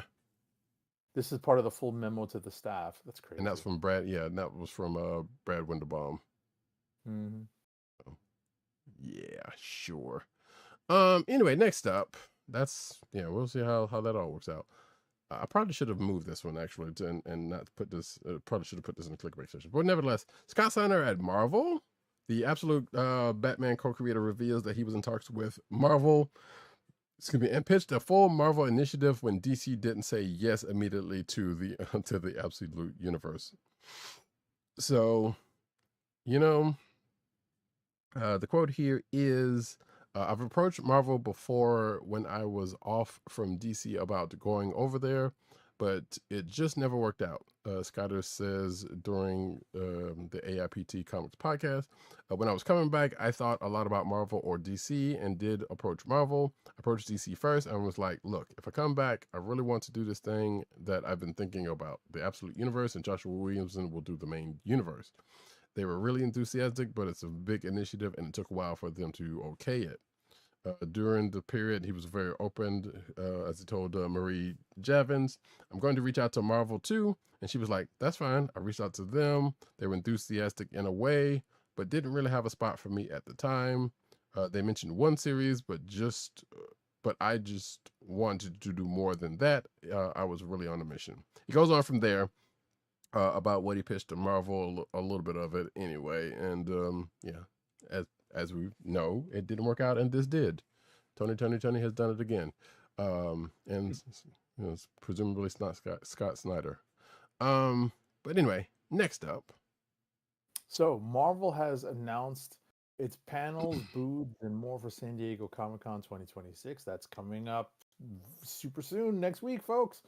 So Marvel is returning to San Diego Comic-Con, and they have stuff scheduled for Thursday through Sunday. A lot of the big stuff is Thursday, Friday, and Saturday. Take a look at this Marvel.com website for details. You've got a Wolverine game panel. You've got a Marvel Tokon Fighting Souls panel, Avengers Armageddon comic book panel, a Marvel Rivals video game panel on Thursday. Friday includes a Marvel Rivals panel, Marvel Comics to Screen X-Men 97 panel, a Marvel Comics The Next Big Thing panel on Friday. Saturday has Marvel Comics The Midnight Universe panel, a Marvel Fanfare panel, and of course, the biggie, the Marvel Studios Hall H presentation on Saturday. Crazy. So yeah, so the news, especially coming out of those last 3 or 4, I'm sure we will hear about next week, because that'll be stuff that we probably that's been announced that we've already talked about, and stuff coming up that we know is coming up. And actually, we got some news on one of those earlier panels that Agent 70 mentioned in a little bit. But Marvel had big summer 2026 crossover plans with the X-Men and the Avengers comics, but plans changed apparently and turned into DNX. What y'all really want? Exactly. So apparently this is from, let's see. Okay, yeah, let's see. DNX brings the team together with the Fantastic Four to cure a new mutant virus, but rather than the FF, DNX was originally planned as a crossover with the Avengers. However, plans changed when X-Men writer Jed MacKay left Avengers, which he previously wrote, of course, as we know, alongside X-Men. The quote is, well, we started thinking about what would become DNX in the early stages of planning Age of Revelation. Once we realized that one should lead into the other, which I still hadn't read Age of Revelation, but yeah. And at that point in time, the plan was to have DNX to be a crisis handled jointly between the X-Men and the Avengers. Sounds kind of familiar. And as I was writing both, MacKay says. However, publishing plans changed in the intervening period, and my time on the Avengers ended. So we pivoted, to involving the Fantastic Four instead, which realistically, historically, also makes sense because the result as another crossover, which, given the nature of DNX, worked out pretty well. So, yeah. Therein lies that, and it mentions the ongoing Armageddon thing, but by the time DNX comes, all of that'll be sussed out, I think. Next up. All right, Madeline Pryor has been largely absent from X-Men since the fall of Krakoa, aside from recent Marvel magical crossover ties. X-Men number 33's letters page, I didn't see this because it's the letters page, teases a new Madeline Pryor project arriving before the end of 2026 from Marvel Comics. The tease lands as Cable reunites with Cyclops, spotlighting Madeline Pryor's absence as Cable's mother in X-Men lore. With San Diego Comic-Con next week, Marvel may be ready to announce Madeline Pryor's long-awaited X-Men return. Okay. So if you're watching the video version, you can see a panel from X-Men 33. And when was Cable labeled an Omega level mutant? Oh, excuse me, Omega. Well, it doesn't matter. Omega level telepath is what it says here. But regardless, when does that happen? I don't recall that ever being the case. Maybe I mean, I guess it makes kind of sense because he was holding back. Yeah. Yeah, exactly. The techno-organic right. Yeah. So I guess that could make sense, but I'd never heard that actually being said ever. So, but anyway, that was my nit to pick. And yeah, I need to catch up on X-Men. So, and apparently, yeah, there's a snippet to that said letters page that is right here on the on this article here. If you want to check that out for yourself. As we move on to some Toy Corner / video game news. Marvel's Wolverine game is getting a secret prequel comic. Well, okay, it's still comic news, but whatever. But you see where this is going. It's getting a secret prequel comic, which is quietly debuting at San Diego Comic-Con. So yeah, the Wolverine game, much like Marvel Rivals, much like Marvel Tokon Souls, there's a comic book tie-in. But of course there is. So let's see. Marvel will be handing out copies of an official Wolverine game prequel comic at one of its SECC booths, 2329 if you're going. They're also giving out sets of Wolverine's claws from the games, but the comic is even more enticing according to this article, because for now, this will be the only place to get this comic, and is written by the game's narrative director, Walt Williams. Neither Marvel or Insomniac has said who is drawing the book. See that with that, the Wolverine game is coming out September 15th of this year, and the exclusive comic seems to be sneaking up to be one of the hottest comics of San Diego, according to this article, and probably the hardest to get. So there you go. Speaking of the Wolverine game, next up. Alrighty, so we got a trailer that I haven't seen yet. So we've gotten a fun trailer shared on Thursday, and we got a new villain confirmed for the game, that being Lady Deathstrike, the aforementioned Lady Deathstrike from the X-Men 97 conversation from earlier. So there's a lot of stuff that happens in this new trailer. I'm looking forward to playing the game. Yada yada yada. Yep. It looks like X-Men Origins level of fun, but probably a better technical game. If you've never played Wolverine X-Men Origins game, It's actually kind of fun, but not that deep. If you play God of War, the old God of Wars, you kind of know what you're getting into, except for probably slightly more blood, if that's even possible. Anyway, we get over to some toy news with Marvel Legends Gameverse Rivals Punisher figure video and review and images. So yeah,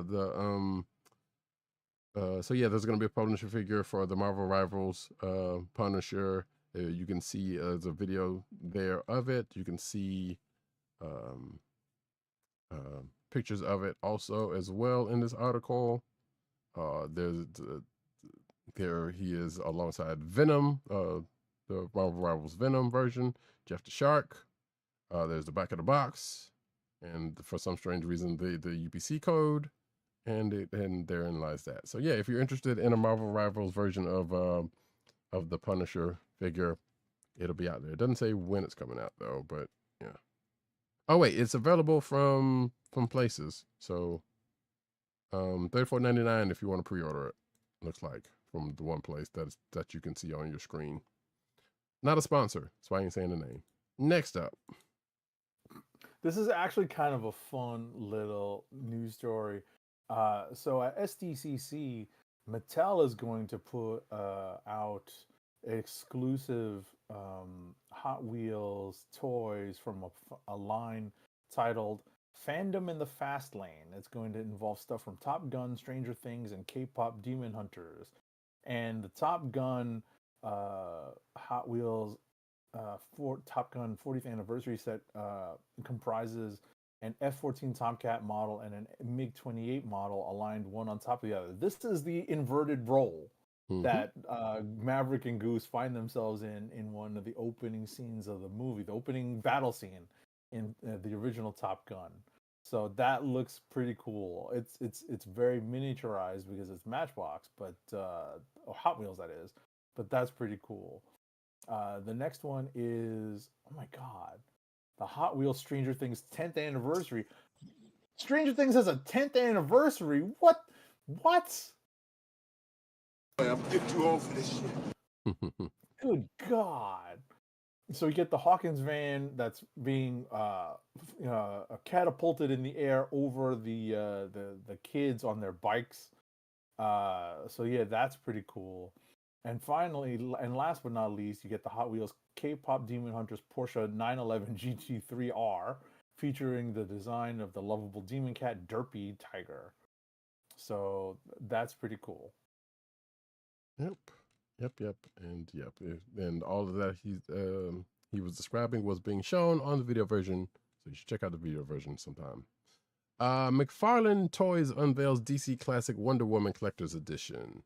So it's going to be a 7-inch figure inspired by Wonder Woman Volume 2, number 72, drawing from Dinah's iconic 1993 look. Accessories include Lasso of Truth, axe, sword, shield, extra hands, a display base, and art card. Pre-orders are live now, and it's $34.99 with the McFarlane Collector's Edition set for late July 2026. If you're watching the video version, you can see the packaging. There's inbox stuff. There's Diana with all the accoutrement there and the art card. There's Diana by herself. There you go. And from the back with sword and shield, with the lasso, and there you go. Next up.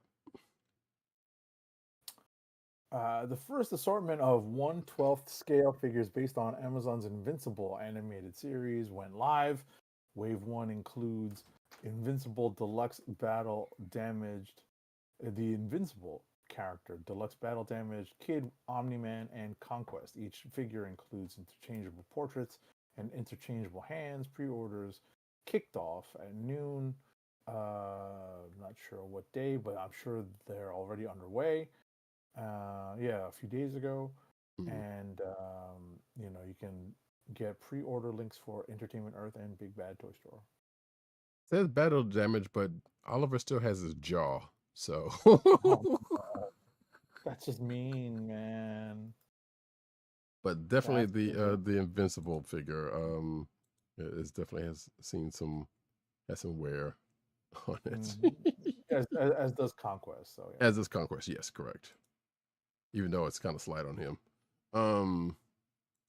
Which makes sense given what happened. Anyway, Super 7 San Diego Comic-Con 2026 exclusive reaction 4-pack for Teenage Mutant Ninja Turtles. Let's see. So it's a new video shared by Super 7. They announced that set already. They'll be offering a glow-in-the-dark Reaction Plus Turtles 4-pack. This is 3.75 scale figures, utilizing O-ring designs, paying homage to the classic G.I. Joe style of figures. The set will be available at booth 2343 during the con. No price given here, but you know, con exclusives kind of makes that happens. Next up. Those look cool. Yeah. You know, at least in that scale. Mm-hmm. Alrighty. Let's see. So there's more Transformers goodness coming up for San Diego Comic-Con 2026.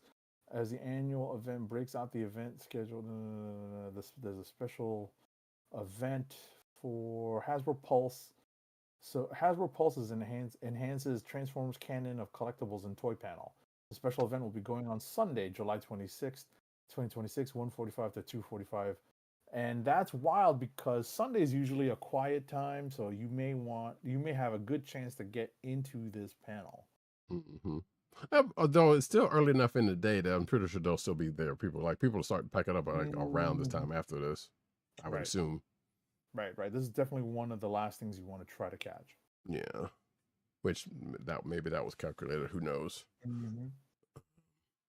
Speaking of more Transformers news, hey, there's a Transformers Timelines Megatron and Bumblebee set that is out there on Hasbro Pulse. Not a sponsor, just saying. There is a Samurai Bumblebee and Megatron. Let's see. Megatron converts into a boar. Bumblebee converts into a giant flying squirrel. They have kunai blades, katanas, arm cannons. So yeah, therein lies that. You can, if you're watching the video version, you can see said transformed and robot forms therein. If you're interested in that, $67.99 on Hasbro Pulse. Next up. 1 second.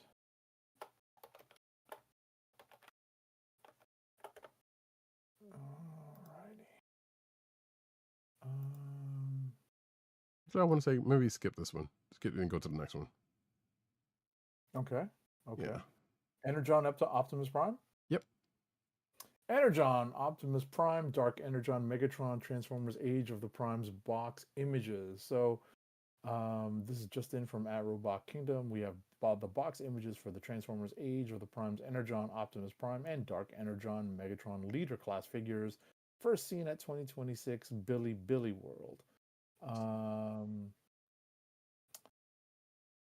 So the rumored, so these are going to go live on July 23rd, 2026, 10 a.m. Eastern Time, 7 a.m. Pacific Time on Walmart.com. I'm not gonna lie, I kind of like that Optimus, the color on that Optimus. I still don't like the fact that Megatron is a tank, but it kind of looks like a Tron tank, sort of. Yeah, so I see that. So I'm a little bit better about it. So if they did a Tron crossover figure and they do that, I'd be all right with that. Next up, though, Planet of the Apes RPG solo play rulebook has details are being are on here. So the details are now available for the said book. It's a new RPG by Magnetic Press, which will hit retail September 1st, 2026. The book was originally announced back in March 2026, which, if you don't know what a Planet of the Apes role-playing game book is going to do, it allows players to take on a role of a single ape or human against an entire planet of apes. The book follows up core rules with the tools that allow players to design and play solo Planet of the Apes RPG campaigns using various oracles, emulator tables, and quick references guides. So the book is going to be $34.99 and requires, I guess, the core set to play, but you know, if you're interested in that and trying to get away from, I guess, D&D and fantasy, well, excuse me, fantasy stuff specifically, then I guess this is something for you if you're interested. Next up, I should probably take the rest of these, but I just wanted to see you suffer through one of them. No, no. So what am I doing? The Picard officially returns. Okay. All right.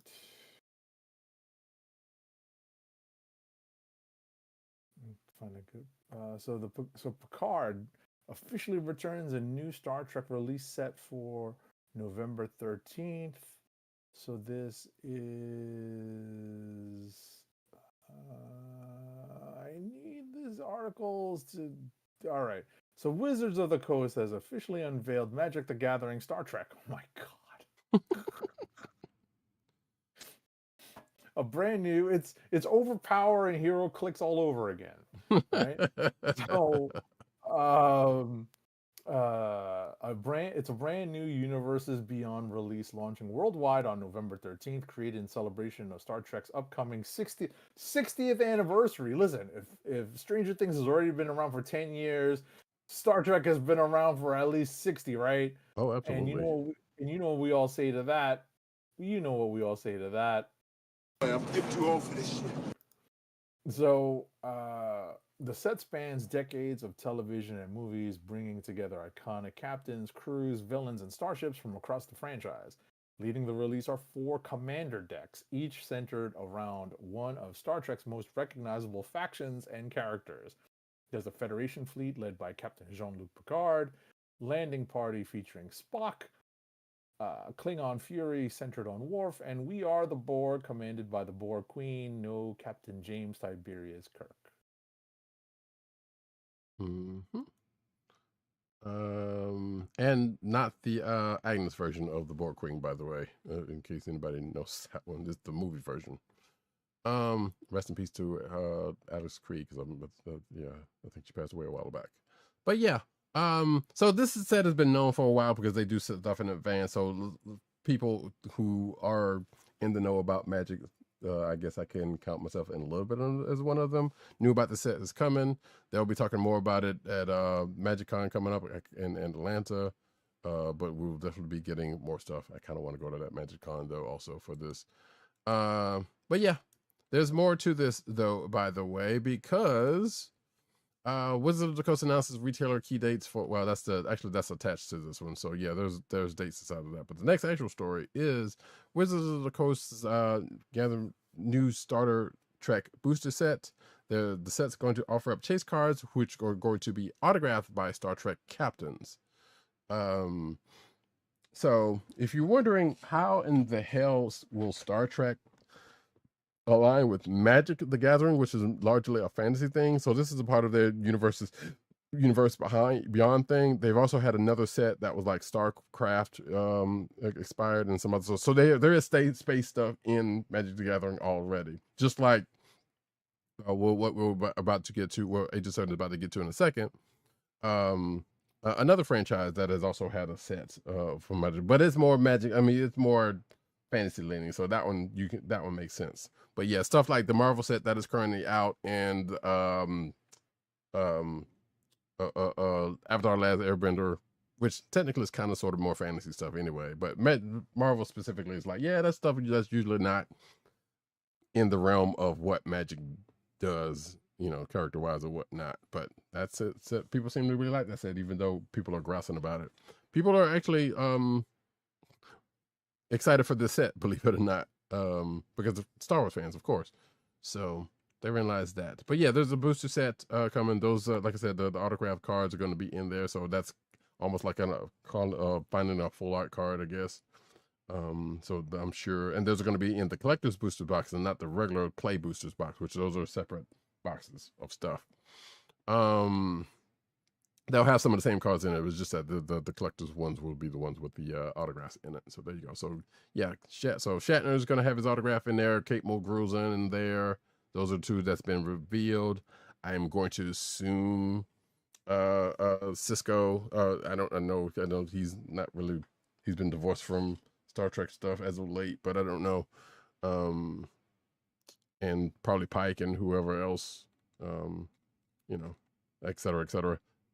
Bakula's still around. I guess they'll get him to if there's an Archie card, and maybe they'll get him to sign one. I guess, or have gotten him to sign one. Don't know. But anyway, that set's going to hit November 20th of 2026. Either way. And last but not least, unless you want me to take this, Wait a second. So is this really the last story? yeah, this There is. is a Hobbit release for Magic the Gathering. Go there and back again. Join Bilbo's adventure of a lifetime with dwarves to befriend, trolls to trick, elves to outwit, and songs to sing, and don't forget a golem to outwit. There's gold or dragons fire at the end, so enjoy the journey.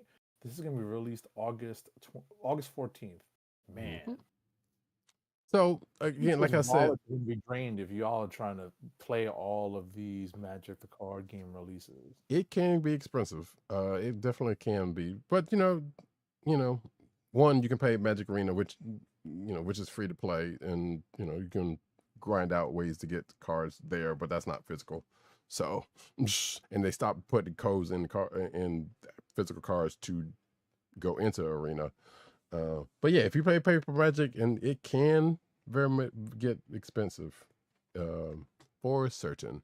And also, like I said, worth noting, there had already been a Lord of the Rings set for Magic the Gathering like a couple of years ago. So this is just another extension of that, much like the Spider-Man 1 to the Marvel set. So therein lies that. Like I said, yeah, you can check that out if you're interested, because that'll be the next set coming, whether you like it or not. And that's it for the news, folks. There is another piece of news, but that's variant cover stuff, and we'll forego that for tonight because we're already running long. Let's get to our last ad read, please. Our last ad read for this episode is Keep Our Podcast Free by shopping at Amazon. Visit cspn.us, then click the Keep Our Podcast Free link at the top of the page. From there, scroll down and click on the Amazon link to shop. Purchase items from Amazon as you normally would, whether it's books, music, electronics, jewelry, apparel, or Marvel Legends. For every purchase made on Amazon through our link, Amazon sends the CSPN payment. Where is my sound effect? That helps us keep the Comic Book Chronicles podcast free for our listeners at no extra cost to you. Amazon.com through CSPN.us. Do it today. All right, folks, that's it. We are out of here. Next week is the big showcase, aka San Diego Comic-Con.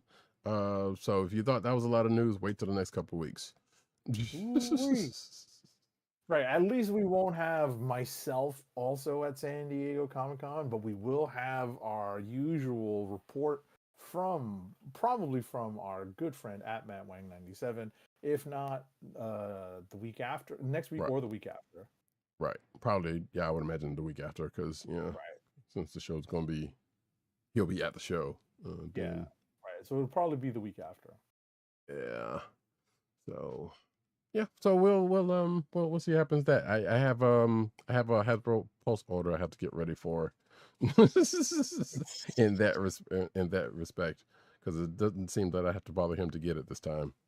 Right. Unless something else comes up. The order, you just got to log in and get it. Yep. So we should see if that works out for your boy. That being said, I have been Roddykat. You can find me at Roddykat on Twitter and Blue Sky. You can find me at News on Twitter and Blue Sky. You can find me at CBCaps on Instagram.